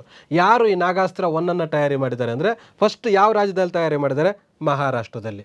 ಅಲ್ಲಿ ನೋಡಿ ನಾಗಪುರದ ಸೋಲಾರ್ ಇಂಡಸ್ಟ್ರೀಸು, ಅದು ಮೇಯ್ನ್ ಕಂಪ್ನಿ. ಅದರದ್ದು ಸಬ್ ಕಂಪ್ನಿ ಇನ್ನೊಂದಿದೆ, ಎಕನಾಮಿಕ್ಸ್ ಎಕ್ಸ್ಪ್ಲೋಸಿವ್ ಲಿಮಿಟೆಡ್ ಕಂಪನಿ ಅಂತ. ನೋಡಿ, ಎಕ್ಸ್ಪ್ಲೋಸಿವ್, ಸ್ಫೋಟಕ, ಆ ಥರದ ಒಂದು ಇದನ್ನು ನೆನ್ಪಿಟ್ಕೊಳ್ಳಿ ಇದು ಮಾಡೋದಕ್ಕೆ. ಯಾಕೆಂದರೆ ಯುದ್ಧಕ್ಕೆ ಸಂಬಂಧ ಅಂದರೆ ಸ್ಫೋಟನ. ನೋಡಿ, ಇದನ್ನೂ ಡ್ರೋನ್ ಅಂತಲೇ ಕರೆಯುವಂಥದ್ದು. ಸಾಮಾನ್ಯವಾಗಿ ನಾವು ಮದುವೆಗಳಲ್ಲಿ ಬೇರೆ ಬೇರೆ ಫಂಕ್ಷನ್ಗಳಲ್ಲಿ ಬರುತ್ತಲ್ಲ ಚಿಕ್ಕ ಡ್ರೋನ್ಗಳು, ಅವಲ್ಲ. ಇದು ಯುದ್ಧಕ್ಕೆ ಬಳಸುವಂಥ ಡ್ರೋನ್ಗಳು. ಸ್ಪೇಸ್ ಕಾಂಗ್ರೆಸ್ ಅನ್ನೋಂಥದ್ದು ಇತ್ತೀಚೆಗೆ, ಅಂದರೆ ಇವತ್ತು ಪ್ರಪಂಚ ಮಟ್ಟದಲ್ಲಿ ಭೂಮಿ ಮೇಲೆ ಯುದ್ಧ ಮಾಡಿ ಸಾಕಾಯಿತು ಪ್ರಜೆಗಳಿಗೆ, ಜನಗಳಿಗೆ. ಸಮುದ್ರಗಳ ಮೇಲೆ, ಸಮುದ್ರದ ಒಳಗಡೆಗಳ ಯುದ್ಧ ಮಾಡಿ ಸಾಕಾಯಿತು. ಈಗ ಮ್ಯಾಕ್ಸಿಮಮ್ ಈಗ ಪ್ರಪಂಚದ ಸಂಘರ್ಷ ಎಲ್ಲ ನಡೀತಾ ಇದ್ದು ಸ್ಪೇಸ್ ಅಂದರೆ ಆಕಾಶದಲ್ಲಿ. ಏಕೆಂದರೆ ಕ್ಷಿಪಣಿಗಳನ್ನು ಉಡಾವಣೆ ಮಾಡುವಂಥದ್ದಾಗಿರಲಿ, ಉಪಗ್ರಹಗಳನ್ನು ಉಡಾವಣೆ ಮಾಡೋಂಥದ್ದಾಗಿರಲಿ, ರಕ್ಷಣಾ ಇದಕ್ಕೆ ಸಂಬಂಧಪಟ್ಟಂಥ ಯುದ್ಧಗಳು ನಡೆಯುವಂಥದ್ದಾಗಿರಲಿ, ಇವೆಲ್ಲವೂ ಸಾಮಾನ್ಯವಾಗಿ ಸ್ಪೇಸಲ್ಲೇ ಜಾಸ್ತಿ ನಡೀತಾ ಇದೆ. ಅದಕ್ಕೆ ಬಾಹ್ಯಾಕಾಶ ಸಂಶೋಧನೆಯ ಭವಿಷ್ಯವನ್ನು ರೂಪಿಸೋದಕ್ಕೆ ಈ ಸ್ಪೇಸ್ ಕಾಂಗ್ರೆಸ್ ಅನ್ನೋಂಥದ್ದು ಇಂಟರ್ನ್ಯಾಷನಲ್ ಲೆವೆಲಲ್ಲಿ ಒಂದು ಕಡೆ ನಡೀತು. ಅದು ಎಲ್ಲಿ ನಡೀತು? 2024 ನವದೆಹಲಿಯಲ್ಲಿ ಜರುಗಿತು. ಈ ಸಮ್ಮೇಳನದಲ್ಲಿ ವಿವಿಧ ದೇಶಗಳು, ಯಾಕಿದು ಇಂಪಾರ್ಟೆಂಟ್ ಅಂದರೆ ನಮ್ಮಲ್ಲಿ ಇಂಡಿಯಾದಲ್ಲಿ ನಡೀತು ಅಂತ. ಏನಿದು ವಿಶೇಷ ಅಂದರೆ, ವಿವಿಧ ದೇಶಗಳ ಈ ಬಾಹ್ಯಾಕಾಶದಲ್ಲಿ ಏನೇನು ಹೊಸ ಹೊಸ ಅನ್ವೇಷಣೆಗಳನ್ನು ಮಾಡಿದ್ದಾರೆ ಅವೆಲ್ಲವನ್ನು ಇಲ್ಲಿ ಚರ್ಚೆ ಮಾಡಲಾಗುತ್ತೆ. ಅದರ ಒಂದು ಇವುಗಳನ್ನು ಏನು ಪಾಸಿಟಿವ್ಸ್ ಏನು, ನೆಗೆಟಿವ್ಸ್ ಏನು, ಅದರ ಮುಂದಿನ ಫ್ಯೂಚರ್ ಪ್ಲ್ಯಾನ್ಸ್ ಏನು, ಈಗ ಹಿಂದೆ ಏನು ಎಫೆಕ್ಟ್ಸ್ ಆಗಿದೆ, ಇವೆಲ್ಲವನ್ನು ಚರ್ಚೆ ಮಾಡಲಾಗುತ್ತೆ. ಇದನ್ನು ಮಾರಾಟ ಮಾಡುವಂಥವರು, ಕೊಂಡುಕೊಳ್ಳುವಂಥವರು ಮತ್ತು ಟೆಕ್ನಿಷಿಯನ್ಸು, ಇಷ್ಟೂ ಜನ ಸುಮಾರು 800ಕ್ಕೂ ಹೆಚ್ಚು ಮಂದಿ ನವದೆಹಲಿಯಲ್ಲಿ ಈ ಕಾರ್ಯಕ್ರಮದಲ್ಲಿ ಭಾಗವಹಿಸಿದರು. ಏನು ಕೇಳ್ಬೋದು? ಸ್ಪೇಸ್ ಕಾಂಗ್ರೆಸ್ ಅನ್ನೋಂಥದ್ದು ಇತ್ತೀಚೆಗೆ ಎಲ್ಲಿ ನಡೀತು, ಅಥವಾ 2024 ಸ್ಪೇಸ್ ಕಾಂಗ್ರೆಸ್ ಎಲ್ಲಿ ನಡೀತು ಅಂದರೆ ನವದೆಹಲಿಯಲ್ಲೇ ನಡೀತು. ಮಂಗಳ ಗ್ರಹದ ಗುಂಡಿಗಳು ಅಂದರೆ ದೂರದಿಂದ ನೋಡಿದಾಗ ಅವು ಗುಂಡಿಗಳು ಅಂತ ಕಾಣಿಸ್ತದೆ. ಗುಂಡಿ ಗೊತ್ತಲ್ಲ ನಿಮಗೆ, ಚಿಕ್ಕದು ಹೊಂಡ ಅಂತ, ಇವಾಗೊಂದು ಕೆರೆನೋ ಆ ಥರದ್ದು. ನಾವು ದೂರದಿಂದ ನೋಡಿದಾಗ ಚಿಕ್ಕದಾಗಿ ಕಾಣುತ್ತೆ. ಸಮುದ್ರ ಏನು ಇದರಲ್ಲಿ ಒಂದು ಕೆರೆಯಷ್ಟೋ ಅಥವಾ ಅದಕ್ಕಿಂತ ಇನ್ನೂ ಸ್ವಲ್ಪ ದೊಡ್ಡದಾಗೋ ಆ ಥರದ ಒಂದು ಗುಂಡಿಗಳು ಮಂಗಳ ಗ್ರಹದ ಮೇಲೆ ಇದಾವಂತೆ. 2021 ಅಹಮದಾಬಾದ್ನ ಫಿಸಿಕಲ್ ರಿಸರ್ಚ್ ಲ್ಯಾಬೊರೇಟರಿ, ಅದನ್ನು PRL ಅಂತ ಕರೀತಾರೆ. ಈ ವಿಜ್ಞಾನಿಗಳ ತಂಡ, ಈ ಫಿಸಿಕಲ್ ರಿಸರ್ಚ್ ಲ್ಯಾಬೊರೇಟರಿಯ 3 ವಿಜ್ಞಾನಿಗಳ ತಂಡ ಮಂಗಳ ಗ್ರಹದ ಮೇಲೆ 3 ಗುಂಡಿಗಳನ್ನು ಪತ್ತೆ ಹಚ್ಚಿದೆ. ಆ ಪತ್ತೆ ಹಚ್ಚಿದಂಥ 3 ಗುಂಡಿಗಳಿಗೆ ಭಾರತೀಯರದ್ದೇ ಹೆಸರು, ಯಾಕೆಂದರೆ ಕಂಡಿಡಿದಿದ್ದು ಭಾರತೀಯರಾಗಿದ್ದರಿಂದ ಆ ಗುಂಡಿಗಳಿಗೆ ಹೆಸರನ್ನು ಸಹ ಭಾರತೀಯರದ್ದೇ ಇಡಲಾಗಿದೆ. ಅದರಲ್ಲಿ ವಿಶೇಷ ಇದೆ ಏನು, ದೇವೇಂದ್ರ ಲಾಲ್ ಅಂತ ಒಂದು ಗುಂಡಿಗೆ ಹೆಸರಿಟ್ಟರೆ ಇವರು ಉತ್ತರ ಪ್ರದೇಶದವರು. ಅದೇ ರೀತಿ ಬಿಹಾರದ ಹಳ್ಳಿಗಳಾದ ಮುರ್ಸಾನ್ ಹಾಗೂ ಹಿಲ್ಲಾ ಅನ್ನೋಂಥ ಹೆಸರುಗಳನ್ನು ಇಟ್ಟಿದ್ದಾರೆ. ನೋಡಿ, ಒಂದು ವ್ಯಕ್ತಿ ಹೆಸರು ದೇವೇಂದ್ರ ಲಾಲ್ ಅಂತ, ಇನ್ನೊಂದು ಮುರ್ಸಾನ್ ಹಾಗೂ ಹಿಲ್ಲಾ ಅನ್ನೋಂಥ ಎರಡು ಹಳ್ಳಿಗಳ ಹೆಸರನ್ನು ಮಂಗಳ ಗ್ರಹದ ಮೇಲಿರುವಂಥ ಗುಂಡಿಗಳಿಗೆ ಇಟ್ಟಿದ್ದಾರೆ, ಹೊಂಡಗಳಿಗೆ ಇಟ್ಟಿದ್ದಾರೆ, ಅಥವಾ ಕೆರೆ ರೀತಿ ಇರುವಂಥವುಗಳಿಗೆ ಇಟ್ಟಿದ್ದಾರೆ. ಇದು ಏನು ಇಂಪಾರ್ಟೆಂಟು ಅನ್ನೋಂಥದ್ದಾದರೆ, ಹಳ್ಳಿಗಳ ಹೆಸರನ್ನು ಅಲ್ಲಿಗೆ ಇಡ್ತಾ ಇದ್ದಾರೆ ಅಂದರೆ ಯಾಕೆ ಆ ಹಳ್ಳಿ ಹೆಸರು ಇಡ್ತಾ ಇದ್ದಾರೆ ಅದು ಇಂಪಾರ್ಟೆಂಟು. ಮುರ್ಸಾನ್ ಅನ್ನೋಂಥದ್ದು ಎಲ್ಲಿ ಬರುತ್ತೆ, ಬಿಹಾರದಲ್ಲಿ. ಇದನ್ನು ಉತ್ತರ ಪ್ರದೇಶ ಮತ್ತು ಬಿಹಾರದಲ್ಲಿ ಬರುವಂಥ ಹಳ್ಳಿಗಳವೆರಡು. ಅದೇ ರೀತಿ PRLನ ಹಾಲಿ ಮುಖ್ಯಸ್ಥ ಡಾಕ್ಟರ್ ಅನಿಲ್ ಭರದ್ವಾಜ್ ಅವರ ಹುಟ್ಟೂರು ಮುರ್ಸಾನ್. ನೋಡಿ, ಇದನ್ನು ಕಂಡಿಡಿದಂಥ ಯಾವುದು ಈ PRLನಲ್ಲಿ ಕೆಲಸ ಮಾಡಿದ್ರಲ್ಲ ಅವರಲ್ಲಿ ಒಬ್ಬರು ಡಾಕ್ಟರ್ ಅನಿಲ್ ಭರದ್ವಾಜ್ ಅಂತ, ಅವರ ಹುಟ್ಟೂರನ್ನು ವ್ಯಕ್ತಿಗಳ ಹೆಸರನ್ನು ಇಡ್ತಾ ಇದ್ದಿದ್ದು ನೋಡ್ತಾ ಇದ್ವಿ ಇದುವರೆಗೆ. ಒಂದು ಅವ್ರು ಹುಟ್ಟಿದಂಥ ಊರಿನ ಹೆಸರನ್ನು ಇಡ್ತಾ ಇದ್ರಲ್ಲ ಅದು ಇಂಪಾರ್ಟೆಂಟು. ಮತ್ತವರು ವಿಜ್ಞಾನಿ ರಾಜು ರಂಜನ್ ಭಾರತಿ ಅನ್ನೋಂಥವ್ರ ಹುಟ್ಟೂರು ಇಲ್ಲ. ಈ ರೀತಿ ಅವರ ಹುಟ್ಟೂರುಗಳನ್ನು ಅದರಲ್ಲಿ ಹೆಸರನ್ನು ಇಡಲಾಗಿದೆ. ನಳಂದಾ ವಿಶ್ವವಿದ್ಯಾಲಯ ಯಾವತ್ತಿಗೂ ಈ ನಳಂದ ಅನ್ನೋಷ್ಟೊತ್ತಿಗೆ ಯಾವುದೇ ಇತಿಹಾಸ ಬೋಧಕರಿಗಾಗಿರಲಿ, ಇತಿಹಾಸ ಅಧ್ಯಯನ ಮಾಡೋರಿಗಾಗಿರಲಿ ಒಂದು ರೋಮಾಂಚನ ಕೊಡುವಂಥ ಯೂನಿವರ್ಸಿಟಿ ನಳಂದ. ಹೀಗಿತ್ತಾ ಅನ್ನೋಂಥದ್ದು 2024 ಜೂನ್ 19ರಂದು ಪ್ರಧಾನಿ ಮೋದಿಯವರು ರಾಜ್ಗಿರ್ನಲ್ಲಿರುವ, ಬಿಹಾರದ ರಾಜ್ಯದಲ್ಲಿ ರಾಜ್ಗಿರ್ ಅಂತ ಬರುತ್ತೆ, ಅಲ್ಲಿ ಈ ಕ್ಯಾಂಪಸ್ಸನ್ನು ಉದ್ಘಾಟನೆ ಮಾಡ್ತಾರೆ. ನಳಂದ ವಿಶ್ವವಿದ್ಯಾನಿಲಯದ ಕ್ಯಾಂಪಸ್ಸನ್ನು ಉದ್ಘಾಟನೆ ಮಾಡ್ತಾರೆ. ವಿಶ್ವವಿದ್ಯಾಲಯವನ್ನು ಭಾರತ ಪೂರ್ವ ಏಷ್ಯಾ ಶೃಂಗಸಭೆ EASನ ಸಹಯೋಗದಲ್ಲಿ ನಿರ್ಮಿಸಲಾಗಿದೆ. ಈ ವಿಶ್ವವಿದ್ಯಾಲಯ ನಿರ್ಮಾಣ ಮಾಡಬೇಕಾದಾಗ ಭಾರತ ಒಂದೇ ಬಂಡವಾಳ ಹಾಕಿಲ್ಲ, ಭಾರತದ ಹತ್ರ ಬಂಡವಾಳ ಇಲ್ಲ ಅಂತಲ್ಲ, ಇಂಟರ್ನ್ಯಾಷನಲ್ ರಿಲೇಷನ್ಶಿಪ್ ಕಾರಣಗಳಿಂದಾಗಿ ಭಾರತ ಈ ಬೇರೆ ಬೇರೆ ದೇಶಗಳ ಸಹಕಾರದಿಂದ ಆ ಒಂದು ನಳಂದ ವಿಶ್ವವಿದ್ಯಾಲಯವನ್ನು ಉದ್ಘಾಟನೆ ಮಾಡ್ತಾ ಇದೆ, ನಿರ್ಮಾಣ ಮಾಡ್ತಾ ಇದೆ. ಅದು ಪೂರ್ವ ಏಷ್ಯಾ ಶೃಂಗಸಭೆಗಳ ಸೇರಿಕೊಂಡು. ನೋಡಿ, ಇಷ್ಟು ಜನ 17 ರಾಷ್ಟ್ರಗಳ ರಾಯಭಾರಿಗಳು ಈ ಐತಿಹಾಸಿಕ ಕಾರ್ಯಕ್ರಮದಲ್ಲಿ ಭಾಗವಹಿಸಿದರು. ಯಾಕೆ 17 ಜನ ಬರ್ತಾರೆ ಅಂದರೆ, ನಳಂದ ವಿಶ್ವವಿದ್ಯಾಲಯ 1200, 210, 250, 230 ಆ ಟೈಮಲ್ಲಿ ತುಂಬ ಪ್ರಖ್ಯಾತವಾಗಿರಬೇಕಾದಂಥ ಸಂದರ್ಭದಲ್ಲಿ, ಅದು ಹುಯೆನ್ ಸಾಂಗ್ನ ಕಾಲದಲ್ಲೇ ಹೇಳ್ತಾನೆ ನಳಂದ ಎಷ್ಟು ಮುಖ್ಯ ಆಗಿತ್ತು ಅಂತ. ಹುಯೆನ್ ಸಾಂಗ್ ಬರೋಂಥದ್ದು 600ನೇ ಇಸ್ವಿಯ ನಂತರ. ನಳಂದ ವಿಶ್ವವಿದ್ಯಾಲಯ ನಾಶ ಆಗೋಂಥದ್ದು 1205 ಇವ್ರ ಕಾಲದಲ್ಲಿ, ಯಾರು ಕುತುಬುದ್ದೀನ್ ಐಬಕ್ನ ಕಾಲದಲ್ಲಿ ಬಕ್ತಿಯಾರ್ ಖಿಲ್ಜಿ ಅಂತ ಬರ್ತಾನೆ, ಆತ ಅದನ್ನು ನಾಶಪಡಿಸುವಂಥದ್ದು 1205ರಲ್ಲಿ. ಅಲ್ಲಿಗೆ ಲೆಕ್ಕ ಹಾಕಿ ಸ್ವಲ್ಪ ಹೆಚ್ಚು ಕಡಿಮೆ ಹುಯೆನ್ ಸಾಂಗ್ ಹೇಳ್ಬೇಕಾದಾಗಲೇ ಅಷ್ಟು ಅದ್ಭುತವಾದಂಥ ಯೂನಿವರ್ಸಿಟಿ ಇತ್ತು ಅಂದರೆ, ಅನಂತರ 600 ವರ್ಷಗಳ ಕಾಲ, 600ನೇ ವರ್ಷದಿಂದ 1200 ತನಕ 600 ವರ್ಷಗಳ ಕಾಲ ಇಡೀ ಪ್ರಪಂಚದ ಗಮನವನ್ನು ಸೆಳೆದಂಥ ವಿಶ್ವವಿದ್ಯಾಲಯ ಅಂದರೆ ನಳಂದ ವಿಶ್ವವಿದ್ಯಾಲಯ. ಈ ಬೇರೆ ಬೇರೆ ದೇಶಗಳು, ಈಗ ನಮ್ಮ ದೇಶದವರು ಅಮೆರಿಕದಲ್ಲಿ ಓದಲಿಕ್ಕೆ, ರಷ್ಯಾದಲ್ಲಿ ಓದಲಿಕ್ಕೆ, ಜರ್ಮನಿಯಲ್ಲಿ ಹೋಗ್ಲಿಕ್ಕೆ ಹೇಗೆ ಹೋಗ್ತಿದ್ದಾರೋ, ಹುಯೆನ್ ಸಾಂಗೇ ಹೇಳ್ತಾನೆ ಏನಂತ, ನಳಂದ ವಿಶ್ವವಿದ್ಯಾಲಯದ ಗೇಟ್ ಕೀಪರ್ ಇದ್ದಾನಲ್ಲ, ಅವನು ಹಾಕೋ ಕ್ವಶನ್ಗಳಿಗೆ ಆನ್ಸರ್ ಮಾಡಿದರೆ ಒಳಗಡೆ ಬಿಡ್ತಾನೆ, ಇಲ್ಲಾಂದರೆ ಅವ್ನು ಹಾಕೋ ಕ್ವಶನ್ಗೆ ಆನ್ಸರ್ ಮಾಡಿಲ್ಲ ಅಂದರೆ ಗೇಟಿಂದ ಹೊರಗಡೆಗೆ ಕಳಿಸ್ತಾನೆ ಅಂತ. 10 ಜನ ಪರೀಕ್ಷೆ ಬರೆದ್ರೆ ಒಬ್ಬರಿಗೆ ಪರ್ಮಿಷನ್ ಸಿಗ್ತಾ ಇರಲಿಲ್ಲ ಅಡ್ಮಿಷನ್ಗೆ ಅಂತ ಹೇಳ್ತಾನೆ. ಆ ಕಾಲಕ್ಕೆ ಅಷ್ಟು ಅದ್ಭುತವಾಗಿದ್ದಂಥ ಯೂನಿವರ್ಸಿಟಿ. ಅದಕ್ಕೆ ಇವರೆಲ್ಲರೂ ಸಹ ಆ ಸುತ್ತಮುತ್ತಲ ದೇಶಗಳಿಂದ ಬರ್ತಾ ಇದ್ರು ಅಲ್ಲಿ ಓದಲಿಕ್ಕೆ. ಹಾಗಾಗಿ ಆ ದೇಶಗಳು ಆ ಒಂದು ನೆನಪನ್ನು ಇಟ್ಕೊಂಡು ಇವತ್ತು ಆ ವಿಶ್ವವಿದ್ಯಾಲಯ ಸ್ಥಾಪನೆ ಆಗಲಿಕ್ಕೆ ನೆರವಾಗಿದ್ದಾರೆ. ಜಾಗತಿಕ ಸೂಚ್ಯಂಕಗಳು ಅಂದರೆ ಇತ್ತೀಚೆಗೆ ಬೇರೆ ಬೇರೆ ಸೆನ್ಸಸ್ಗಳು ಜಾಸ್ತಿ ಬೇರೆ ಬೇರೆ ರೀತಿಯವು ನಡೀತಾ ಇದೆ. ಅದರಲ್ಲಿ ಭಾರತದ ಸೂಚ್ಯಂಕಗಳು ಇಂಪಾರ್ಟೆಂಟು, ಕೇಳುವಂಥ ಸಾಧ್ಯತೆ ಇದೆ. ವಿಶ್ವ ಪತ್ರಿಕಾ ಸ್ವಾತಂತ್ರ್ಯ, ಪ್ರೆಸ್ ಲಿಬರ್ಟಿ ಅಂತ ಏನು ಕರಿತೀವಿ, ಆ ಥರದ್ದು ಎಷ್ಟನೇ ಸ್ಥಾನದಲ್ಲಿದೆ ಭಾರತ ಅಂದರೆ 159ನೇ ಸ್ಥಾನದಲ್ಲಿ ಇದೆ. ಪ್ರಯಾಣ ಮತ್ತು ಪ್ರವಾಸೋದ್ಯಮ ಅಭಿವೃದ್ಧಿ, ಟೂರಿಸಮಲ್ಲಿ ಎಷ್ಟನೇ ಪ್ಲೇಸಲ್ಲಿದೆ ಅಂದರೆ 39ನೇ ಪ್ಲೇಸಲ್ಲಿದೆ. ಟೂರಿಸಮ್ ತುಂಬ ಚೆನ್ನಾಗಿದೆ ಅಂದರೆ ಆ ದೇಶದಲ್ಲಿ ಸೆಕ್ಯೂರಿಟಿ ಚೆನ್ನಾಗಿದೆ ಅಂತ. ಆ ದೇಶದಲ್ಲಿ ಟೂರಿಸಮಲ್ಲಿ ಹೋಗಲಿಕ್ಕೆ ಬರಲಿಕ್ಕೆ ಬೇಕಾದಂಥ ಭಾರತ ಇಡೀ ಪ್ರಪಂಚದಲ್ಲಿ ನೋಡಲಿಕ್ಕೆ ಎಷ್ಟು ಅದ್ಭುತಗಳಿದಾವೋ, ಭಾರತ ಒಂದರಲ್ಲೇ ಅಷ್ಟು ಅದ್ಭುತಗಳಿದ್ದಾವೆ, ಎಸ್ಪೆಷಲಿ ಕಲೆ ಮತ್ತು ವಾಸ್ತುಶಿಲ್ಪಕ್ಕೆ ಸಂಬಂಧಪಟ್ಟಂತೆ. ನದಿಗಳು ಎಲ್ಲ ದೇಶಗಳಲ್ಲಿ ಇರ್ತವೆ, ಬೆಟ್ಟಗಳು ಎಲ್ಲ ದೇಶಗಳಲ್ಲಿ ಇರ್ತವೆ, ಕಾಡುಗಳು ಎಲ್ಲ ದೇಶಗಳಲ್ಲಿ ಇರ್ತವೆ. ಅದನ್ನು ನೋಡಲಿಕ್ಕೆ ಜನ ಹೋಗ್ತಾರೆ, ಅದೇನು ವಿಶೇಷ ಅಲ್ಲ. ಆದರೆ ಬೇಲೂರು ಹಳೇಬೀಡು ಅನ್ನೋಂಥವು ಭಾರತದಲ್ಲಿ ಮಾತ್ರ ಇರುತ್ತೆ, ಎಲ್ಲೋರ ಕೈಲಾಸನಾಥ ಅನ್ನೋಂಥದ್ದು ಭಾರತದಲ್ಲಿ ಮಾತ್ರ ಇರುತ್ತೆ, ವಿಜಯನಗರ ಹಂಪಿ ಅನ್ನೋಂಥದ್ದು ಭಾರತದಲ್ಲಿ ಮಾತ್ರ ಇರುತ್ತೆ. ಅದಕ್ಕೆ ಪ್ರಪಂಚ ಮಟ್ಟಕ್ಕೆ ಕಂಪೇರ್ ಮಾಡಿದ್ರೆ ಭಾರತ ಟೂರಿಸಮಲ್ಲಿ ತುಂಬ ಇಂಪಾರ್ಟೆಂಟ್ ಆಗಿರುವಂಥ ಪ್ಲೇಸು.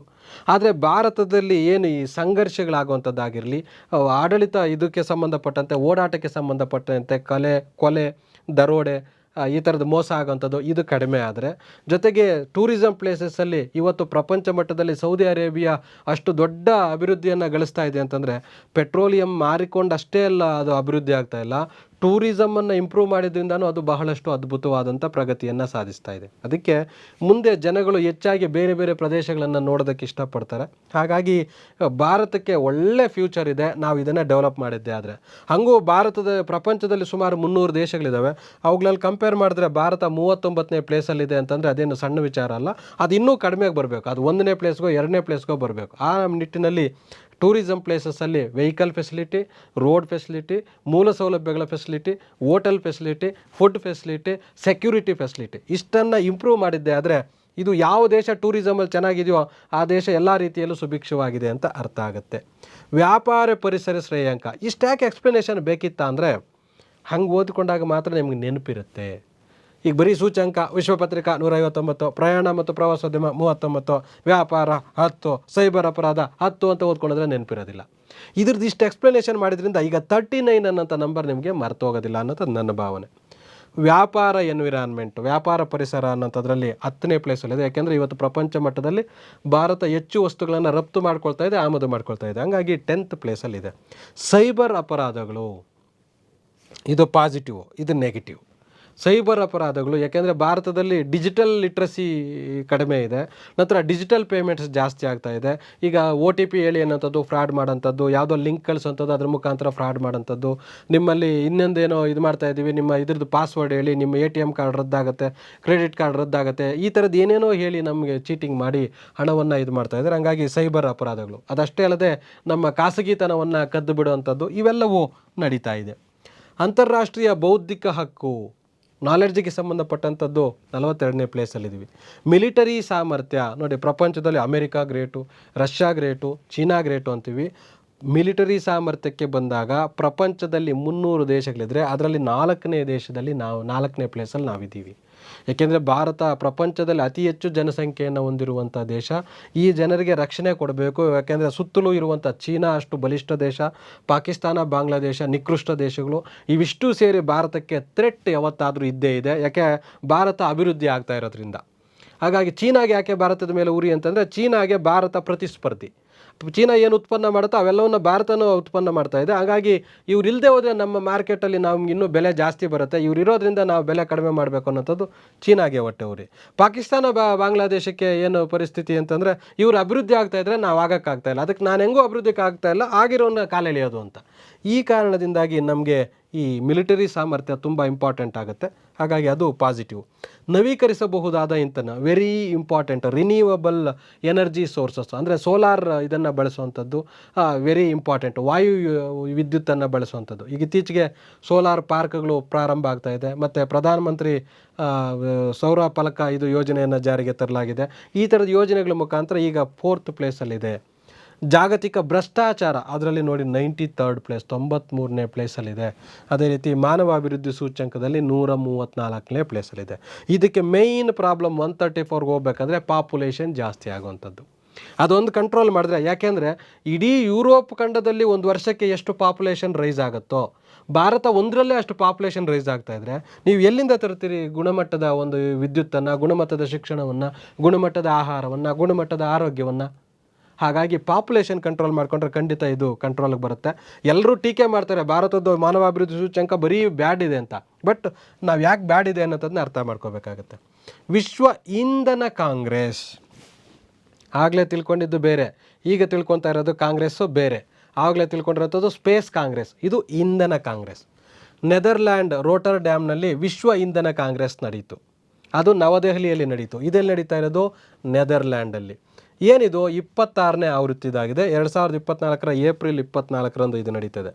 ಈ ಆವೃತ್ತಿಯಲ್ಲಿ ನವೀಕರಿಸಬಹುದಾದ, ಈಗಾಗಲೇ ಹೇಳಿದಂಥದ್ದೇ, ಮತ್ತು ರಿನ್ಯೂವಬಲ್ ಎನರ್ಜಿ ಯಾವುದೋ ಸೂರ್ಯನದ್ದು, ಮತ್ತು ಅದೇ ರೀತಿ ವಾಯುಶಕ್ತಿ ಇವೆರಡನ್ನ ಹೆಚ್ಚಿಗೆ ಬಳಸ್ಕೊಂಡ್ರೆ ಇಂಗಾಲದ ಡೈಆಕ್ಸೈಡ್ ಬಿಡುಗಡೆ ಮಾಡೋಂಥದ್ದು ಅಂದರೆ ಪಳಿಯುಳಿಕೆ ಇಂಧನ ಅಂತ ಕರಿತೀವಿ, ಪೆಟ್ರೋಲು, ಡೀಸೆಲ್ಲು, ಸೀಮೆ ಎಣ್ಣೆ ಅಂತ ಕರಿತೀವಲ್ವ, ಇವುಗಳನ್ನು ಗ್ಯಾಸು ಇವುಗಳನ್ನು ಬಳಕೆ ಮಾಡೋಂಥದ್ದು ಕಡಿಮೆ ಮಾಡಿದ್ರೆ ಏನಾಗುತ್ತೆ, ಇಂಗಾಲದ ಡೈಆಕ್ಸೈಡ್ ರಿಲೀಸ್ ಆಗೋದು ಕಡಿಮೆ ಆಗುತ್ತೆ. ಇಂಗಾಲದ ಡೈಆಕ್ಸೈಡ್ ರಿಲೀಸ್ ಜಾಸ್ತಿ ಆದರೆ ಏನಾಗುತ್ತೆ, ಭೂಮಿ ಮೇಲೆ ಉಷ್ಣಾಂಶ ಜಾಸ್ತಿ ಆಗುತ್ತೆ. ಉಷ್ಣಾಂಶ ಜಾಸ್ತಿ ಆದರೆ ಏನಾಗುತ್ತೆ, ಮಳೆಯಲ್ಲಿ ವೈಪರೀತ್ಯ ಆಗುತ್ತೆ. ನಂತರ ಧ್ರುವ ಪ್ರದೇಶಗಳಲ್ಲಿರುವಂಥ ಹಿಮ ಕರಗುತ್ತೆ. ಅದರಿಂದ ಭೂಮಿಯ ಟೆಂಪ್ರೇಚರ್ ಜಾಸ್ತಿ ಆದಷ್ಟು ಭೂಮಿಗೆ ಥ್ರೆಟ್ ಇದೆ, ಕಡಿಮೆ ಆದ್ರೂ ಥ್ರೆಟ್ ಇದೆ. ಈಗ ಏನಿದೆಯೋ ಅದನ್ನು ಮೇಂಟೈನ್ ಮಾಡ್ಕೊಂಡು ಹೋದರೆ ಒಳ್ಳೆಯದಾಗುತ್ತೆ.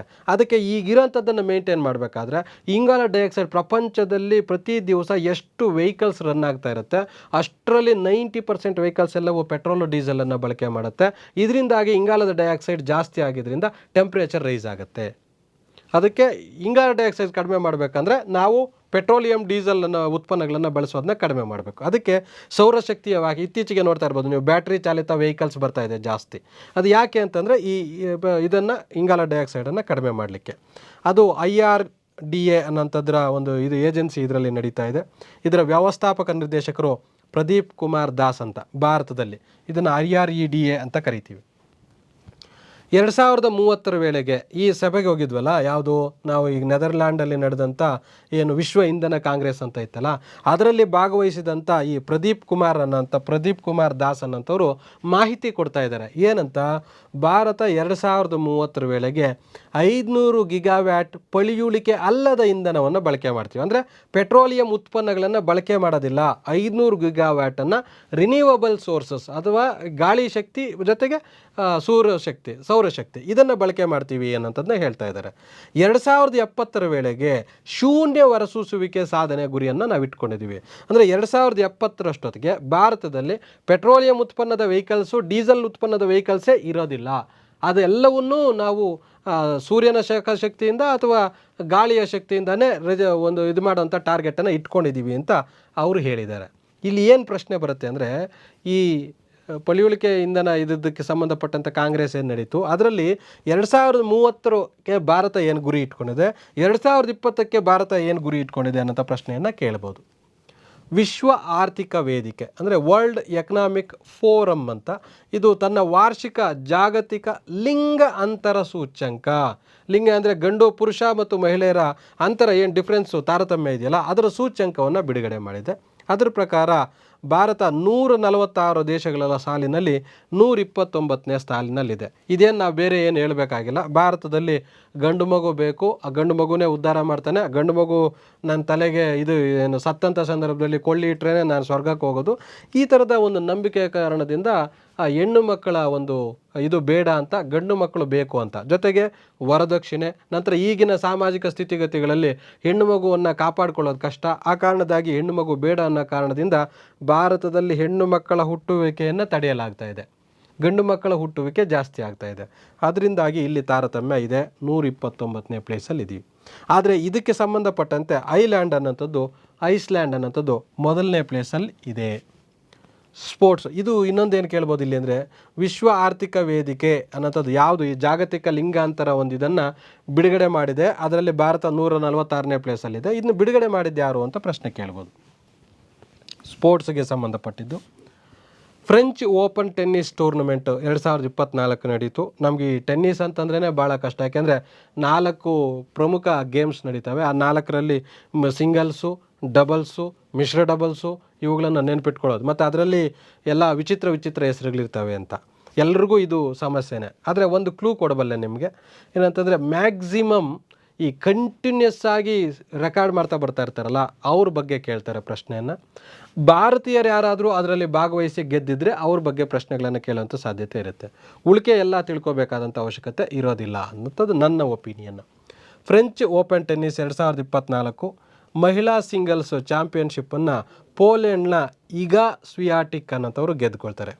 ಇಟಲಿಯ ಜಾಸ್ಮಿನ್ ಪಾವೋಲಿನ್ ಅನ್ನೋಂಥವರು ಸೋಲಿಸುವ ಮೂಲಕ ಸತತ 3ನೇ ಬಾರಿಗೆ ಈ ಪ್ರಶಸ್ತಿಯನ್ನು ತಮ್ಮದಾಗಿಸಿಕೊಂಡಿದ್ದಾರೆ. ಈ ಥರ ಕಂಟಿನ್ಯೂಷನ್ 3ನೇ ಬಾರಿ, 7ನೇ ಬಾರಿ, 9ನೇ ಬಾರಿ, 17ನೇ ಬಾರಿ ಅಂತ ಬರ್ತದಲ್ಲ, ಅಂಥವ್ರದ್ದು ಇಂಪಾರ್ಟೆಂಟ್ ಆಗುತ್ತೆ ಫ್ರೆಂಚ್ ಓಪನ್ ಟೆನ್ನಿಸ್. ಚಾಂಪಿಯನ್ಶಿಪ್ ಪಡೆದಂಥ ಈಗಾ ಸ್ವಿಯಾಟಿಕ್ ರವರಿಗೆ 21.6 ಕೋಟಿ ರೂಪಾಯಿಯಷ್ಟು ದುಡ್ಡು ಬರುತ್ತೆ. ಅವರು ಸೋಲಿಸಿದ್ರಲ್ಲ ರನ್ನರ್ ಅಪ್ ಯಾರು, ಇಟಲಿಯ ಜಾಸ್ಮಿನ್ ಪಾವೋಲಿನ್ ಅನ್ನೋಂಥವ್ರಿಗೆ 10.8 ಕೋಟಿ ಬರುತ್ತೆ. ನೀವು ನೋಡಿ ಟೆನ್ನಿಸಲ್ಲಿ ಇಷ್ಟು ಪ್ರೈಸ್ ಮನಿ ಇದೆಯಾ ಅಂತ ಸುಮಾರು ಜನ ಅಂದ್ಕೊಂಡಿರೋದಿಲ್ಲ. ಅದಕ್ಕೆ ನಾನು ಕೇಳಿದೆ, ಯಾಕೆಂದರೆ ಯಾರಾದರೂ ಒಬ್ಬರಿಗೆ ಆಗ ಅನಿಸ್ಬಿಟ್ರೆ ಇಷ್ಟು ದುಡ್ಡು ಐತಲ್ಲ. ಯಾಕೆಂದರೆ ನಮ್ಮಲ್ಲಿ ಈಗ ಮೊನ್ನೆ T20 ವರ್ಲ್ಡ್ ಕಪ್ ನಡೀತಲ್ಲ, ಅದರಲ್ಲಿ ಕೊಡೋದೇ 20 ಕೋಟಿ ದುಡ್ಡು ಫಸ್ಟ್ ಪ್ರೈಸು. ನಾವೇನು ಅಂತ ನೋಡ್ತೀವಿ, ಆದರೆ ಟೆನ್ನಿಸ್ಗೆ ಅದಕ್ಕಿಂತ ಜಾಸ್ತಿ ಇದೆ. ಸಿಂಗಲ್ ಒಬ್ರಿಗೆ ಹೋಗುತ್ತೆ. ಈಗ ನಮ್ಮಲ್ಲಿ 20 ಕೋಟಿ ಕೊಟ್ಟರೆ 11 ಜನ ಪ್ಲೇಯರ್ಸು ಜೊತೆಗೆ ಸಬ್ಸ್ಟಿಟ್ಯೂಟ್ ಪ್ಲೇಯರ್ಸ್ ಇರ್ತಾರಲ್ಲ ಅವ್ರಿಗೂ ಸೇರಿಸಿ ಅದು ಹಂಚಿಕೆ ಆಗಬೇಕು. ಇಲ್ಲಿ ನೋಡಿ ಒಬ್ರಿಗೆ 21.6 ಕೋಟಿ ಹೋಗುತ್ತೆ. ಹಾಗಾಗಿ ಟೆನ್ನಿಸ್ನ ಮೊತ್ತ ಕೇಳಿಬಿಡ್ಬೋದು ಅಂತ. ರನ್ನರ್ ಅಪ್ಗೆ 10.8 ಕೋಟಿ. ಪುರುಷರ ಸಿಂಗಲ್ಸಲ್ಲಿ ಯಾರು ಗೆದ್ದರು ಅಂದರೆ ಕಾರ್ಲೋಸ್ ಅಲ್ಕರಾಜ್ ಅನ್ನೋಂಥವ್ರು ಗೆದ್ದಿದ್ದಾರೆ. ಚಾಂಪಿಯನ್ ಕಾರ್ಲೋಸ್ ಅಲ್ಕರಾಜ್ ಪಡೆದ ಪ್ರಶಸ್ತಿ ಮೊತ್ತ ಸೇಮ್ 21.6 ಕೋಟಿ. ಇವರ ರನ್ನರ್ ಅಪ್ ಅಂದರೆ ಯಾರನ್ನ ಸೋಲಿಸಿರ್ತಾರೆ, ಅಲೆಕ್ಸಾಂಡರ್ ಜ್ವರೇವ್ ಅನ್ನೋಂಥವ್ರನ್ನ ಸೋಲಿಸಿದ್ದಾರೆ, ಅವ್ರಿಗೆ 10.8 ಕೋಟಿ ಇದೆ. ಮಿಶ್ರ ಡಬಲ್ಸು ಚಾಂಪಿಯನ್ಸ್ ದೇಸಿರೆ ಕ್ಸಾವಿಕ್ ಮತ್ತು ನೀಲ್ ಸ್ಕುಪ್ಸ್ಕಿ ಅನ್ನೋಂಥವ್ರು ಈ ಪ್ರಶಸ್ತಿಯನ್ನು ಗೆದ್ದಿದ್ದಾರೆ. ಮಿಶ್ರ ಡಬಲ್ಸ್ ಅಂದರೆ ಏನು, ಒಂದು ಪುರುಷ ಒಂದು ಮಹಿಳೆ ಅಂತ. ಡಬಲ್ಸ್ ಅಂದರೆ ಏನು, ಪುರುಷರು ಡಬಲ್ ಇರ್ತಾರೆ, ಮಹಿಳೆಯರು ಡಬಲ್ ಇರ್ತಾರೆ. ಇದು ನಿಮ್ಗೆ ಅರ್ಥ ಆಗಿದೆ ಅಂತ ಅಂದ್ಕೊಂಡಿದ್ದೇನೆ. ಪುರುಷರ doubles champions mate Pavic ಅನ್ನೋಂಥವ್ರು Croatia ದೇಶ, ಮಾರ್ಸೆಲೋ ಅಲೆವಾರೋ ಅನ್ನೋಂಥವ್ರು ಎಲ್ ಸಾಲ್ವಡಾರ್ ದೇಶ. ಇವು ಅಂಥ ಇಂಪಾರ್ಟೆಂಟ್ ಅಲ್ಲ, ಬಟ್ ಏನು ತಿಳ್ಕೊಬೇಕು ಅನ್ನೋದು ನಿಮ್ಗೆ ಗೊತ್ತಾಗಲಿ ಅನ್ನೋ ಕಾರಣಕ್ಕೆ ಇದನ್ನು ಇಲ್ಲಿ ತೊಗೊಂಡಿದ್ದೇನೆ. ಯಾರನ್ನು ಸೋಲಿಸಿದ್ರು, ಯಾವ ದೇಶದವರು, ಇವುಗಳನ್ನು ಕೇಳೋಂಥ ಸಾಧ್ಯತೆಯೂ ಇರುತ್ತೆ ಟೆನ್ನಿಸಲ್ಲಿ. ನಮ್ಮ ಭಾರತೀಯರು ಯಾರು ಇದರಲ್ಲಿ ಅಂಥ ಸಾಧನೆ ಈಗ ಸದ್ಯಕ್ಕೆ ಮಾಡ್ತಾಯಿಲ್ಲ. ರೋಹನ್ ಬೋಪಣ್ಣ ಅನ್ನೋಂಥವ್ರು ಒಬ್ಬರು ಮಾತ್ರ ಮಿಶ್ರ ಡಬಲ್ಸು ಅಥವಾ ಡಬಲ್ಸಲ್ಲಿ ಉತ್ತಮ ಸಾಧನೆಯನ್ನು ಮಾಡ್ತಾ ಇದ್ದಾರೆ. ಮಹಿಳಾ ಡಬಲ್ಸು ಚಾಂಪಿಯನ್ಸ್ ಯಾರ್ಯಾರು ಅಂದರೆ ಅಮೆರಿಕದ ಕೊಕೋ ಗಾಫ್ ಅನ್ನೋಂಥವ್ರು, ಚೆಕ್ ಗಣರಾಜ್ಯದ ಕಟರಿನಾ ಸಿನಿಯಾಕೋವಾ ಅನ್ನೋಂಥವ್ರು ಈ ಪ್ರಶಸ್ತಿಗಳನ್ನು ಗೆದ್ದುಕೊಂಡಿದ್ದಾರೆ. ಇದು ಚೊಚ್ಚಲ ಡಬಲ್ಸ್. ಸಾಮಾನ್ಯವಾಗಿ ಇದನ್ನು ನೆನಪಿಸ್, ಚೊಚ್ಚಲ ಅಂದರೆ ಫಸ್ಟ್ ಟೈಮ್ ಅಂತ. ಇದೇ ಫಸ್ಟ್ ಟೈಮ್ ಅವ್ರು ಗೆದ್ದುಕೊಂಡಿದ್ದಾರೆ ಅಂತ. ಇದಕ್ಕಿಂತ ಮುಂಚೆ ಇರಲಿಲ್ಲ. ಈ ಥರ ಫಸ್ಟ್ ಟೈಮ್ ಗೆದ್ದಂಥವ್ರನ್ನೂ ಕೇಳೋಂಥ ಸಾಧ್ಯತೆ ಇರುತ್ತೆ. 2024 ಜೂನ್ 1ರಿಂದ 29ರವರೆಗೆ ಅಮೆರಿಕ ಮತ್ತು ವೆಸ್ಟ್ ಇಂಡೀಸ್ನಲ್ಲಿ ಪುರುಷರ T20 ನಡೀತು. ಮಹಿಳೆಯರಲ್ಲ, ಪುರುಷರ T20 ನಡೀತು. ಫೈನಲ್ ಪಂದ್ಯವು ಬಾರ್ಬಡೋಸ್ನ ಕೆನ್ಸಿಂಗ್ಟನ್ ಓವೆಲ್ ಸ್ಟೇಡಿಯಂನಲ್ಲಿ ನಡೆಯಿತು. ಎಲ್ಲಿ ನಡೀತು ಅಂತ ಕೇಳ್ಬೋದು, ಯಾಕೆಂದರೆ ಇವೆಲ್ಲ ಫೆಮಿಲಿಯರ್ ನೆನ್ಪಿಟ್ಕೊಂಡಿರ್ತೀವಿ ಅಂತ ಇಲ್ಲಿ ಕೇಳ್ಬೋದು. 2 ದೇಶಗಳ ಆತಿಥ್ಯ, ಇದು ಇಂಪಾರ್ಟೆಂಟ್. ಯಾಕೆಂದರೆ ಸಾಮಾನ್ಯವಾಗಿ ಇದಕ್ಕಿಂತ ಮುಂಚೆ ವರ್ಲ್ಡ್ ಕಪ್ಗಳನ್ನು ಒಂದೊಂದೇ ದೇಶ ನಡೆಸ್ಕೊಡ್ತಾ ಇತ್ತು. ಆದರೆ ಈಗೇನಾಗಿದೆ, 2024ರಲ್ಲಿ ಅಮೆರಿಕ ಮತ್ತು ವೆಸ್ಟ್ ಇಂಡೀಸ್ ನಡೆಸ್ಕೊಟ್ಟಿದೆ. ಮುಂದೆ T20 ವರ್ಲ್ಡ್ ಕಪ್ 2 ವರ್ಷಕ್ಕೊಂದ್ಸರಿ ಬರುತ್ತೆ. ಒನ್ ಡೇ ವರ್ಲ್ಡ್ ಕಪ್ಪು 4 ವರ್ಷಕ್ಕೊಂದ್ಸರಿ ಬರುತ್ತೆ. ಇದನ್ನು ನೆನ್ಪಿಟ್ಕೋಬೇಕು ನೀವು. ಈ 2024 ಈಗ ಅಮೆರಿಕ ವೆಸ್ಟ್ ಇಂಡೀಸಲ್ಲಿ ನಡೀತು. ನೆಕ್ಸ್ಟ್ 2026 ಎಲ್ಲಿ ನಡೆಯುತ್ತೆ, ಅಮೆರಿಕ ಮತ್ತು ಶ್ರೀಲಂಕಾದಲ್ಲಿ, ಭಾರತ ಮತ್ತು ಶ್ರೀಲಂಕಾದಲ್ಲಿ ನಡೆಯುತ್ತೆ.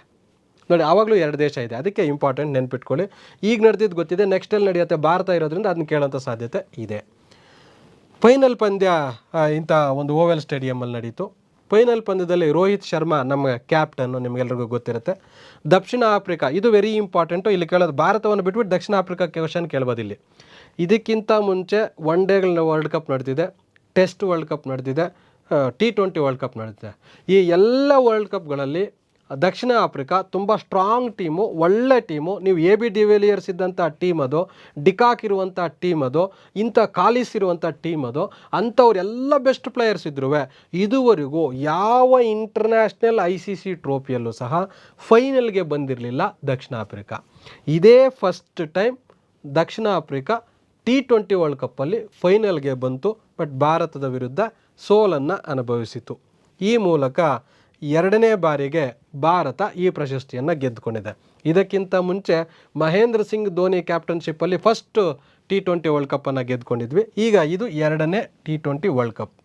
ಎಂಥ ಅದ್ಭುತವಾದ ಪ್ರಶ್ನೆ ಕೇಳ್ಬೋದು ಗೊತ್ತಾ, ಭಾರತ ಎಷ್ಟು ವರ್ಷಗಳ ನಂತರ 2ನೇ T20 ವರ್ಲ್ಡ್ ಕಪ್ಪನ್ನು ಗೆದ್ದುಕೊಳ್ತು? 17 ವರ್ಷಗಳ ನಂತರ. ಇನ್ನೊಂದು ಭಾರತೀಯರು ಖುಷಿ ಪಡಬೇಕಾದಂಥ ವಿಚಾರ, ಯಾರ ಕರ್ನಾಟಕದವರು ಕನ್ನಡ ಪ್ರೇಮಿಗಳಿರೋಂಥವ್ರು ಕೇಳ್ಬೋದು ಏನಂತ, ಇತ್ತೀಚೆಗೆ ರೋಹಿತ್ ಶರ್ಮಾ ನಾಯಕತ್ವದಲ್ಲಿ ಅಮೆರಿಕ ವೆಸ್ಟ್ ಇಂಡೀಸ್ ಪ್ರಾಯೋಜಕತ್ವದಲ್ಲಿ ನಡೆದಂಥ T20 ವರ್ಲ್ಡ್ ಕಪ್ಪನ್ನು ಗೆದ್ದುಕೊಳ್ಳಲಾಯಿತು. ಈ ಟೀಮ್ಗೆ ಕೋಚ್ ಆಗಿದ್ದಂಥವ್ರು ಯಾರು ಅಂತಂದರೆ ರಾಹುಲ್ ದ್ರಾವಿಡ್. ಪಂದ್ಯಶ್ರೇಷ್ಠ ಪ್ರಶಸ್ತಿ ಫೈನಲಲ್ಲಿ ಯಾರು ಅಂತಂದರೆ Virat Kohli, man of the match. Man of the series ಯಾರು, ಬೂಮ್ರಾ, ನಿಮ್ಗೆ ಗೊತ್ತು ಬೌಲಿಂಗಲ್ಲಿ. ಇದನ್ನು ಪ್ರಶ್ನೆ ಕೇಳೋಂಥ ಸಾಧ್ಯತೆ ಇರುತ್ತೆ. G7 ರಾಷ್ಟ್ರಗಳ 50ನೇ ಶೃಂಗಸಭೆ. G7 ಅನ್ನೋಂಥದ್ದು 2024 ಜೂನಲ್ಲಿ 13ರಿಂದ 15ರವರೆಗೆ ಇದು ನಡೆಯುತ್ತೆ. 3 ದಿನಗಳ ಕಾಲ ನಡೆಯುತ್ತೆ. ಇದು ಶೃಂಗಸಭೆ ಇಟಲಿಯ ಅಪುಲಿಯಾದಲ್ಲಿ ನಡೆಯುತ್ತೆ. G7ಗಳ ಶೃಂಗಸಭೆಯಲ್ಲಿ ನಡೀತು ಅಪುಲಿಯಾದಲ್ಲಿ. ಈ ಶೃಂಗಸಭೆಯಲ್ಲಿ ಈ G7ಅಲ್ಲಿ ಭಾರತ ಬರೋದಿಲ್ಲ, ಆದರೂ ಭಾರತ ಇದರಲ್ಲಿ ಭಾಗವಹಿಸುತ್ತೆ. ಈ G7ಅಲ್ಲಿ ದಕ್ಷಿಣ ಏಷ್ಯಾ ಹಾಗೂ ಆಫ್ರಿಕಾ ವಲಯದ 11 ರಾಷ್ಟ್ರಗಳ ಪ್ರತಿನಿಧಿಗಳು ಇದರಲ್ಲಿ ಭಾಗವಹಿಸಿದರು. G7 ಜೊತೆಗೆ ಇನ್ನು 4 ಬೇರೆ ದೇಶಗಳವರು ಭಾಗವಹಿಸಿದರು. ಅದರಲ್ಲಿ ಭಾರತ ಒಂದು. ಇಟಲಿಯ ಪ್ರಧಾನಿ, ಯಾಕೆಂದರೆ ನಡೆದಿದ್ದು ಇಟಲಿಯಲ್ಲಾಗಿದ್ದರಿಂದ ಇಟಲಿಯ ಪ್ರಧಾನಿ ಯಾರು ಅಂತ ಪ್ರಶ್ನೆ ಕೇಳ್ಬೋದು. ಜಾರ್ಜಿಯಾ ಮೆಲೋನಿ ಅಂತ. ಸಾಮಾನ್ಯವಾಗಿ ಬೇರೆ ಬೇರೆ ದೇಶಗಳ ಪ್ರಧಾನಿಗಳ ಹೆಸರನ್ನು ನೆನ್ಪಿಟ್ಕೊಳ್ಳೋದು ಅಥವಾ ಅಧ್ಯಕ್ಷರನ್ನು ನೆನ್ಪಿಟ್ಕೊಳ್ಳೋ ಪ್ರಯತ್ನ ಮಾಡ್ತಾ ಇರ್ತೀರಿ. ಅದರಲ್ಲೂ ಒಂದು ಕ್ಲೂ ಕೊಡ್ತೇನೆ. ಎಲ್ಲ ದೇಶಗಳ ಪ್ರಧಾನಿಗಳನ್ನು ನೆನ್ಪಿಟ್ಕೋಬೇಕಾದಂಥ ಅವಶ್ಯಕತೆ ಇರೋದಿಲ್ಲ ಅಥವಾ ಅಧ್ಯಕ್ಷರನ್ನು ನೆನ್ಪಿಟ್ಕೋಬೇಕಾದಂಥ ಅವಶ್ಯಕತೆ ಇರೋದಿಲ್ಲ. ಯಾರನ್ನ ನೆನ್ಪಿಟ್ಕೋಬೇಕು? ಇತ್ತೀಚೆಗೆ ಬಾಂಗ್ಲಾದೇಶದಲ್ಲಿ ಎಲೆಕ್ಷನಲ್ಲಿ ಗೆದ್ರಲ್ಲ, ಅವ್ರನ್ನ ನೆನ್ಪಿಟ್ಕೋಬೇಕಾಗತ್ತೆ. ಅಥವಾ ಇತ್ತೀಚೆಗೆ ಎಲೆಕ್ಷನಲ್ಲಿ ರಷ್ಯಾ ಅಧ್ಯಕ್ಷರು ಗೆದ್ರಲ್ಲ, ಅದನ್ನು ನೆನ್ಪಿಟ್ಕೋಬೇಕಾಗತ್ತೆ. ಅದನ್ನು ಬಿಟ್ಟರೆ ಈಗ ಇದಕ್ಕೆ ಪ್ರಪಂಚದಲ್ಲಿ ಈಗ ಯುದ್ಧಗಳು ನಡೀತಾ ಇದೆಯಲ್ಲ, ಆ ಯುದ್ಧಗಳು ನಡೀತಾ ಇರುವಂಥ ಒಂದು ಇವರನ್ನು ನೆನ್ಪಿಟ್ಕೋಬೇಕಾಗತ್ತೆ. ಅಥವಾ ಏನಾದರೂ ವಿಶೇಷ ಸಾಧನೆ ಮಾಡಿ ಇವ್ರು ಗೆಲ್ಲೋದೇ ಇಲ್ಲ ಅಂತ ಅಂದ್ಕೊಂಡಿರ್ತೀವಿ, ಅಥವಾ ಇನ್ನೇನೋ ಒಂದು ಕುತೂಹಲಕಾರಿಯಾದಂಥ ಘಟನೆ ನಡೀತಿರ್ತದಲ್ಲ, ಅಂಥವ್ರನ್ನ ಮಾತ್ರ ನೆನ್ಪಿಟ್ಕೊಳ್ಬೇಕಾಗತ್ತೆ. ಅಭಿವೃದ್ಧಿ ಹೊಂದಿರುವ ಅಥವಾ ಕೈಗಾರಿಕಾ ರಾಷ್ಟ್ರಗಳು G7ನಲ್ಲಿದ್ದಾವೆ. ಯಾವ್ಯಾವ ಇದ್ದಾವೆ? ಕೆನಡಾ ಇದೆ, prawns, Germany, Italy, Japan, UK, America. ಇಷ್ಟು ರಾಷ್ಟ್ರಗಳು G7ನಲ್ಲಿ ಇದ್ದಾವೆ. ಇದರಲ್ಲಿ ರಷ್ಯಾ ಇಲ್ಲ, ಚೀನಾ ಇಲ್ಲ. ಹಾಗಾಗಿ ಇಲ್ಲಿ ನೀವು ಕೇರ್ಫುಲ್ ಆಗಿರ್ಬೋದು ಯಾರಿಲ್ಲ ಅಂತ. ಭಾರತದ ಪ್ರಮುಖ 9 ಬಂದರುಗಳು ವೆರಿ ಇಂಪಾರ್ಟೆಂಟ್. ಇದು ಪ್ರಪಂಚದಲ್ಲಿ ಈಗಾಗಲೇ ಹೇಳಿದೆ 300 ದೇಶಗಳಿದ್ದಾವೆ ಅಂತ. ಸಮುದ್ರ ದಡಗಳಲ್ಲೇ ಬದುಕುವಂಥ ದೊಡ್ಡ ದೊಡ್ಡ ದೇಶಗಳಿದ್ದಾವೆ. ಅಂಥ ದೇಶಗಳ ನಡುವೆ ಭಾರತದ ಬಂದರುಗಳು ಇವತ್ತು ಚರ್ಚೆಯಲ್ಲಿದ್ದಾವೆ. ಯಾಕೆ? ಕಂಟೈನರ್ ಬಂದರು ಸಾಧನ ಕಾರ್ಯಕ್ಷಮತೆ ಸೂಚ್ಯಂಕ, ಇದನ್ನೇನಂತ ಕರಿತೀವಿ? ಕಂಟೈನರ್ ಪೋರ್ಟ್ ಪರ್ಫಾರ್ಮೆನ್ಸ್ ಇಂಡೆಕ್ಸ್, ಅದನ್ನು CPPI ಅಂತ ಕರಿತೀವಿ. ಇದು ವೆರಿ ಇಂಪಾರ್ಟೆಂಟು. ಯಾಕೆಂದರೆ ಪ್ರಪಂಚ ಮಟ್ಟದಲ್ಲಿ ಈ ಬಂದರುಗಳು ಇವತ್ತು ಇಷ್ಟು ಹೈಲೈಟ್ ಆಗಿದೆ ಅನ್ನೋಂಥದ್ದು ನಿಜವಾಗ್ಲೂ ಮೆಚ್ಚುವಂಥದ್ದು. 2023ರ ಒಂದು ಸೂಚ್ಯಂಕ ಬಿಡುಗಡೆ ಮಾಡಿದೆ. 2024 ಜೂನ್ 6ರಂದು ಈ ಇದನ್ನು ಬಿಡುಗಡೆ ಮಾಡಲಾಗಿದೆ. ಇದರಲ್ಲಿ ಪ್ರಪಂಚದಲ್ಲಿ ದಿ ಬೆಸ್ಟ್ ಅಂತ 100 ಬಂದರುಗಳ ಇದನ್ನು ಲಿಸ್ಟ್ ಮಾಡಲಾಗಿದೆ. ಆ 100 ಬಂದರುಗಳಲ್ಲಿ ಭಾರತದ 9 ಬಂದರುಗಳು ಇದ್ದಾವೆ. ಈ ಸೂಚ್ಯಂಕವನ್ನು ಯಾರು ರೆಡಿ ಮಾಡಿದ್ದು? ಯಾವುದೋ NGO ಮಾಡಿತು, ಇನ್ಯಾವುದೋ ಒಂದು ದೇಶದವ್ರು ಮಾಡಿದ್ರು ಅಂದರೆ ಅದು ಅಷ್ಟು ಇಂಪಾರ್ಟೆನ್ಸ್ ಅಲ್ಲ. ಇದನ್ನು ವಿಶ್ವ ಬ್ಯಾಂಕ್ ಮತ್ತು S&P ಗ್ಲೋಬಲ್ ಮಾರ್ಕೆಟಿಂಗ್ ಇಂಟೆಲಿಜೆನ್ಸ್, ವಿಶ್ವ ಬ್ಯಾಂಕ್ ಇದೆ ಮೇಯ್ನು. ಹಂಗಾಗಿ ಇದು ಇಂಪಾರ್ಟೆಂಟ್ ಆಗುತ್ತೆ. ಭಾರತದ ಬಂದರುಗಳನ್ನು ಯಾಕೆ ಗುರುತಿಸಿದ್ದಾರೆ ಅಂದರೆ ಉತ್ತಮ ಕಾರ್ಯಕ್ಷಮತೆಯನ್ನು ಹೊಂದಿದ್ದಾವೆ. ಆ ಉತ್ತಮ ಕಾರ್ಯಕ್ಷಮತೆ ಭಾರತದ ಬಂದರುಗಳು 9 ಬಂದರುಗಳು ಇದ್ದಾವೆ ಅಂತಂದರೆ ಅದಕ್ಕೆ ಕಾರಣ ಸಾಗರಮಾಲಾ ಅನ್ನೋಂಥ ಯೋಜನೆ. ಎಂಥ ಅದ್ಭುತವಾದ ಪ್ರಶ್ನೆ ಕೇಳ್ಬೋದಿಲ್ಲ ಅಂದರೆ, ಇತ್ತೀಚೆಗೆ ವಿಶ್ವ ಬ್ಯಾಂಕ್ ಮತ್ತು S&P ಗ್ಲೋಬಲ್ ಸಂಸ್ಥೆ ವಿಶ್ವ 100 ಬಂದರುಗಳ ಪ್ರಮುಖವಾದಂಥ ಪಟ್ಟಿಯನ್ನು ಬಿಡುಗಡೆ ಮಾಡಿದೆ. ಅದರಲ್ಲಿ ಭಾರತ ಎಷ್ಟನೇ ಸ್ಥಾನದಲ್ಲಿದೆ ಅಂತ ಒಂದು ಪ್ರಶ್ನೆ ಕೇಳ್ಬೋದು. ಅಥವಾ ಭಾರತ ಇದರಲ್ಲಿ 9 ಬಂದರುಗಳು ಪ್ರಮುಖ ಸ್ಥಾನವನ್ನು ಪಡೆದಿದ್ದಾವೆ. ಆ ಪ್ರಮುಖ ಸ್ಥಾನಗಳನ್ನು ಬಳಸಬೇಕಾದಾಗ ಸಾಗರಮಾಲಾ ಯೋಜನೆ ಅನ್ನೋಂಥದ್ದು ಆ ಪ್ರಮುಖ ಸ್ಥಾನ ಪಡೆಯಲಿಕ್ಕೆ ಕಾರಣ. ಸಾಗರಮಾಲಾ ಯೋಜನೆ ಅಂದರೆ ಏನು ಅನ್ನೋಂಥ ಪ್ರಶ್ನೆಯನ್ನು ಕೇಳ್ಬೋದು. ನೋಡಿ, ಸಾಗರಮಾಲಾ ಪ್ರಾಜೆಕ್ಟ್ ಅನ್ನೋಂಥದ್ದು ಇದು ವೆರಿ ಇಂಪಾರ್ಟೆಂಟು. ಯಾಕೆ ಇದನ್ನು ಮಾಲಾ ಅಂತ ಕರೀತಾರೆ ಅನ್ನೋಂಥದ್ದನ್ನ ಇಲ್ಲಿ ಗಮನಿಸಬೇಕು. ನೋಡಿ, ಇಲ್ಲಿಂದ ಮಾಲಾ ಅಂದರೆ ಹಾರ ಅಂತ, ಹೂವಿನ ಹಾರ ಅಂತ ಹಿಂಗೆ ನಾವು ಹಾಕುವಂಥದ್ದು. ಹಾಗಾಗಿ ಸಾಗರಮಾಲಾ, ಸಾಗರದ ಹಾರ ಅಂತ. ಏನಕ್ಕೆ? ಬಂದರುಗಳು. ಈ ಬಂದರುಗಳನ್ನು ಡೆವಲಪ್ ಮಾಡಲಿಕ್ಕೆ. ಏಕೆಂತಂದರೆ ಇವತ್ತು ಪ್ರಪಂಚದ ಆರ್ಥಿಕತೆಯ ಹೆಬ್ಬಾಗಿಲುಗಳು ಬಂದರುಗಳಾಗಿದ್ದಾವೆ. ಅದರಿಂದಾಗಿ ಬೇರೆ ಬೇರೆ ದೇಶಗಳಿಗೆ ಸರಕು ಕಳಿಸ್ಬೇಕಾದ್ರೂ ತರಿಸ್ಕೋಬೇಕಾದ್ರೂ ಬಂದರುಗಳು ವೆರಿ ಇಂಪಾರ್ಟೆಂಟು. ಹಾಗಾಗಿ ಈ ಬಂದರುಗಳ ಅಭಿವೃದ್ಧಿಗೆ ಯೋಜನೆಯನ್ನು ಮಾಡಲಾಗಿತ್ತು. ಅದ್ರ ಮುಖಾಂತರ ಈ ಯೋಜನೆ ಇಂಪ್ಲಿಮೆಂಟ್ ಆಗಿದ್ದು ಸಕ್ಸಸ್ ಆಗಿದೆ, ಮ್ಯಾಕ್ಸಿಮಮ್ಮು ಉತ್ತಮ ಫಲಿತಾಂಶ ಕೊಟ್ಟಿದೆ ಅನ್ನೋಂಥದ್ದಕ್ಕೆ ಪ್ರಮುಖ ಆಧಾರ ಅಂತಂದರೆ ಈ 100 ಬಂದರುಗಳ ಸೂಚ್ಯಂಕದಲ್ಲಿ 9 ಬಂದರುಗಳು ಭಾರತದ ಇರುವಂಥದ್ದು. ಅದರಲ್ಲಿ ಇನ್ನೂ ಬೇರೆ ಬೇರೆ ಪ್ರಶ್ನೆ ಕೇಳ್ಬೋದಿಲ್ಲಿ. ನೋಡಿ, ವಿಶಾಖಪಟ್ಟಣಂ ಆಂಧ್ರ ಪ್ರದೇಶದ್ದು 100 ಬಂದರುಗಳ ಪಟ್ಟಿಯಲ್ಲಿ ಚೀನಾದ ಬಂದರುಗಳಿದ್ದಾವೆ, ಜಪಾನ್ ಬಂದರುಗಳಿದ್ದಾವೆ, ಅಮೇರಿಕದ ಬಂದರುಗಳಿದ್ದಾವೆ, ಇಂಗ್ಲೆಂಡಿನ ಬಂದರುಗಳಿದ್ದಾವೆ. ಇನ್ನು ಬೇರೆ ಬೇರೆ ದ್ವೀಪ ರಾಷ್ಟ್ರಗಳು ಇಂಡೋನೇಷ್ಯಾ, ಮಲೇಷ್ಯಾ, ಈ ಥರದ ಬೇರೆ ಬೇರೆ ಸಿಂಗಾಪುರ್ ಇವೆಲ್ಲ ಇದ್ದಾವೆ. ಆ ಎಲ್ಲ ದೇಶಗಳಿಗೆ ಕಂಪೇರ್ ಮಾಡಿದ್ರೆ 19ನೇ ಪ್ಲೇಸಲ್ಲಿ ಭಾರತ ಇದೆ. ನಾನಿದು ಅದ್ಭುತ ಅಂತ ಹೇಳ್ತಾ ಇಲ್ಲ, ಬಟ್ ಇರುವಂಥದ್ರಲ್ಲಿ ಈಗ ಖುಷಿ ಪಡುವಂಥ ವಿಚಾರ. ಬಹುಶಃ ಇನ್ನೊಂದು 10 ವರ್ಷದಲ್ಲಿ ಇದು 5ನೇ ಪ್ಲೇಸೋ 4ನೇ ಪ್ಲೇಸ್ಗೋ ಬರೋಂಥ ಸಾಧ್ಯತೆ ಇರುತ್ತೆ. ವಿಶಾಖಪಟ್ಟಣಂ ಬಂದರು ಭಾರತದಲ್ಲಿ ಎಂಥ ಅದ್ಭುತವಾದ ಪ್ರಶ್ನೆಗಳು ಕೇಳ್ಬೋದು ಗೊತ್ತಾ ಇಲ್ಲಿ? ಇತ್ತೀಚೆಗೆ ಸಾಗರಮಾಲಾ ಯೋಜನೆಯ ಪ್ರಕಾರ ಭಾರತದ ಬಂದರುಗಳನ್ನು ಅಭಿವೃದ್ಧಿಪಡಿಸಿದ್ದರ ಒಂದು ಫಲಿತವಾಗಿ ಪ್ರಪಂಚದ 100 ಬಂದರುಗಳ ಪಟ್ಟಿಯಲ್ಲಿ ಭಾರತದ 9 ಬಂದರುಗಳ ಪಟ್ಟಿಯನ್ನು ಸೇರಿಸಲಾಗಿದೆ. ಆ 9 ಬಂದರುಗಳಲ್ಲಿ ದಿ ಬೆಸ್ಟ್ ಬಂದರು ಯಾವುದು ಅಂತಂದರೆ ವಿಶಾಖಪಟ್ಟಣಂ. ಅದಕ್ಕೆ ನೋಡ್ಬೋದು, ವಿಶಾಖಪಟ್ಟಣಂ ತುಂಬ ಆಳವಾದಂಥ ಬಂದರು ಅಂತ ಕರೀತಾರೆ. ಅದಕ್ಕೆ ಇಲ್ಲಿ ಹಡಗುಗಳನ್ನು ನಿರ್ಮಾಣ ಮಾಡಲಾಗುತ್ತೆ. ವ್ಯಾಪಾರಕ್ಕೆ ಬಳಸುವಂಥ ಕಂಟೈನರ್ಗಳು, ಹಡಗುಗಳೇನಿದ್ದಾವೆ ಅದು ಇಲ್ಲಿ ತಯಾರಿಯಾಗುತ್ತೆ. ಅದು ಫಸ್ಟ್ ಪ್ಲೇಸಲ್ಲಿದೆ, ಆಂಧ್ರ ಪ್ರದೇಶದಲ್ಲಿ ಬರುತ್ತೆ. ಮುಂದ್ರಾ ನೆಕ್ಸ್ಟ್ ಭಾರತದಲ್ಲಿ 2ನೇ ಪ್ಲೇಸು, ಪ್ರಪಂಚದಲ್ಲಿ 19ನೇ ಪ್ಲೇಸು, ಪ್ರಪಂಚದಲ್ಲಿ 27ನೇ ಪ್ಲೇಸು ಮುಂದ್ರಾ ಅಂತ. ಇದು ವೆರಿ ಇಂಪಾರ್ಟೆಂಟ್. ಯಾಕೆ ಅಂತಂದರೆ ಮುಂದ್ರಾ ಅನ್ನೋಂಥದ್ದು ಪ್ರೈವೇಟ್ ಬಂದರು. ಇದು ಅದಾನಿ ಗ್ರೂಪ್ಸ್ ನಡೆಸ್ತಾ ಇರೋಂಥ ಬಂದರು. ಆ ಅದಾನಿ ಗ್ರೂಪ್ ಬಂದರು ಇತ್ತೀಚೆಗೆ ಸ್ಟಾರ್ಟ್ ಆಗಿರೋಂಥದ್ದು. ಅದು ಎಲ್ಲ ಅದರ ಆಯಸ್ಸು ಒಂದು 3-4-5 ವರ್ಷಗಳ ಒಂದು ಆಯಸ್ಸು. ಅಷ್ಟು ಒಳಗಡೆನೇ 27ನೇ ಪ್ಲೇಸಿಗೆ ಬಂದಿದೆ ಅಂದರೆ ಇನ್ನೊಂದು 5 ವರ್ಷ ಇವ್ರ ಕೈಯಲ್ಲೇ ಇದ್ದರೆ ಬಹುಶಃ ಇದು ಸಹ ಸಿಂಗಲ್ ನಂಬರ್ಗೆ ಬರುವಂಥ ಸಾಧ್ಯತೆ ಇದೆ. ಪಿಪಾವಾವ್ ಅನ್ನೋಂಥ ಬಂದರಿದೆ, ಇದು ಗುಜರಾತಲ್ಲಿದೆ. ಇದು 41ನೇ ಪ್ಲೇಸಲ್ಲಿದೆ. ಈ ಬಂದರು ಇದೆ ಅಂತಲೇ ಸುಮಾರು ಜನಕ್ಕೆ ಗೊತ್ತಿಲ್ಲ. ಇತ್ತೀಚೆಗೆ ವಿಶ್ವ ಬ್ಯಾಂಕ್ ಪಟ್ಟಿ ಮಾಡಿರುವಂಥ 100 ಪ್ರಮುಖ ಬಂದರುಗಳಲ್ಲಿ ಭಾರತದ ಪಿಪಾವಾವ್ ಅನ್ನೋಂಥ ಒಂದು ಬಂದರು ಹೆಸರಿಸಲ್ಪಟ್ಟಿದೆ. ಇದು ಯಾವ ರಾಜ್ಯದಲ್ಲಿ ಬರುತ್ತೆ? ಯಾಕೆಂದರೆ ಬೇರೆ ಮುಂದ್ರಾ ಫೆಮಿಲಿಯರು ಕೇಳಿದಿರಿ ನೀವು, ವಿಶಾಖಪಟ್ಟಣಂ ಕೇಳಿದಿರಿ, ಬಟ್ ಪಿಪಾವಾವ್ ಅನ್ನೋಂಥದ್ದು ಕೇಳಿಲ್ಲ. ಅದಕ್ಕೆ ಅದು ಕೇಳ್ಬೋದು. ಕಾಮರಾಜರ್ ಬಂದರು, ಕಾಮರಾಜ್ ಅಂತಂದರೆ ಅವರು ತಮಿಳ್ನಾಡಲ್ಲಿ ಬರುವಂಥವ್ರು, ಅವರು ಬಂದರು, ಅದು 47ನೇ ಪ್ಲೇಸಲ್ಲಿದೆ. ಕೊಚ್ಚಿನ್ ಬಂದರು ಕೇರಳ 63ನೇ ಪ್ಲೇಸಲ್ಲಿದೆ. ಇನ್ನೊಂದು ನೋಡಿ, ಹಜಿರಾ ಬಂದರು 68ನೇ ಪ್ಲೇಸಲ್ಲಿದೆ. ನೋಡಿ, ಇದು ವೆರಿ ಇಂಪಾರ್ಟೆಂಟು. ಇನ್ನೊಂದು ಸೂಪರ್ ಆಗಿರೋ ಕ್ವಶನ್ ಕೇಳ್ತೀನಿ, ಏನು ಕ್ವಶನ್ ಕೇಳ್ಬೋದು ಅಂತ ಗೆಸ್ ಮಾಡ್ತಾರೆ. ಕೃಷ್ಣಪಟ್ಟಣಂ ಬಂದರು ನೋಡಿ, ಇದು ಆಂಧ್ರ ಪ್ರದೇಶದಲ್ಲಿದೆ. ಇದು ಹೊಸ ಬಂದರು, ನಮಗೆ ಗೊತ್ತೇ ಇಲ್ಲ. ಆಂಧ್ರ ಪ್ರದೇಶದಲ್ಲಿ ಬರುವಂಥದ್ದು 71ನೇ ಪ್ಲೇಸಲ್ಲಿದೆ. ಚೆನ್ನೈ ತಮಿಳ್ನಾಡು ಬಂದರು 80ನೇ ಪ್ಲೇಸಲ್ಲಿದೆ. ಜವಾಹರ್ಲಾಲ್ ನೆಹರು ಬಂದರು ಮಹಾರಾಷ್ಟ್ರ, ಇದು 96ನೇ ಪ್ಲೇಸಲ್ಲಿದೆ. ಈಗೇನು ಗೊತ್ತಾ, ಇತ್ತೀಚೆಗೆ ವಿಶ್ವ ಬ್ಯಾಂಕ್ ಪಟ್ಟಿ ಮಾಡಿರುವಂಥ 100 ಪ್ರಮುಖ ಬಂದರುಗಳ ಪಟ್ಟಿಯಲ್ಲಿ ಯಾವ ರಾಜ್ಯದ ಬಂದರುಗಳು ಹೆಚ್ಚಾಗಿದ್ದಾವೆ? ಇದು ಕ್ವಶನ್. ಯಾವ ರಾಜ್ಯದಂದರೆ ನೋಡಿ, ಇಲ್ಲಿ ಗುಜರಾತ್, ಇಲ್ಲೊಂದು ಬಂತು, ಇಲ್ಲಿ ಗುಜರಾತ್ 3 ಗುಜರಾತಿನ ಬಂದರುಗಳು ಈ 9 ಬಂದರುಗಳಲ್ಲಿ ಫಸ್ಟ್ ಪ್ಲೇಸಲ್ಲಿ ಇದ್ದಾವೆ. ಅಲ್ಲಿಗೆ ನಮ್ಮ ಕರ್ನಾಟಕದ ಯಾವ ಬಂದರು ಇದರಲ್ಲಿ ಇಲ್ಲ. ಇದು ಚೆನ್ನಾಗಿ ನೆನ್ಪಿಟ್ಕೋಬೇಕು ನೀವು. ಯಾಕೆಂದರೆ ಆಪ್ಷನ್ ಈಸಿಯಾಗಿ ತೆಗೆದು ಬಿಡ್ಬೋದು. ಕರ್ನಾಟಕದ ಬಂದರು ಯಾವುದೇ ಇರಲಿ, ಗೋವಾ ಬಂದರು ಇಲ್ಲ, ಕೋಲ್ಕತ್ತಾ ಬಂದರು ಇಲ್ಲ, ಮುಂಬೈ ನವಶೇವಾ ಬಂದರು ಇಲ್ಲ. ಇವು ಇಂಪಾರ್ಟೆಂಟ್. ಹಾಗಾಗಿ ಇದನ್ನು ಪ್ರಶ್ನೆಗಳು ಕೇಳುವಂಥ ಸಾಧ್ಯತೆ ಇರುತ್ತೆ, ನೆನ್ಪಿಟ್ಕೊಳ್ಳಿ. Krishnapatnam Andhra Pradesh very important. ಸ್ಪರ್ಧಾರ್ಥಿಗಳ ಇದುವರೆಗೆ ನನಗೆ ತಿಳಿದಂತೆ, ನಾನು ಅರ್ಥೈಸಿಕೊಂಡಂತೆ ಯಾವುದು ಮುಖ್ಯ ಅನಿಸುತ್ತೋ ಆ ವಿಚಾರಗಳನ್ನು ತಮ್ಮೊಂದಿಗೆ ಚರ್ಚೆ ಮಾಡಿದ್ದೇನೆ. ನೆಕ್ಸ್ಟ್ ವಾರದಲ್ಲಿ 2ನೇ ಪಾರ್ಟು ಈ ಜುಲೈ ತಿಂಗಳ ಕರೆಂಟ್ ಅಫೇರ್ಸ್ ಬರಲಿದೆ. ಧನ್ಯವಾದಗಳು.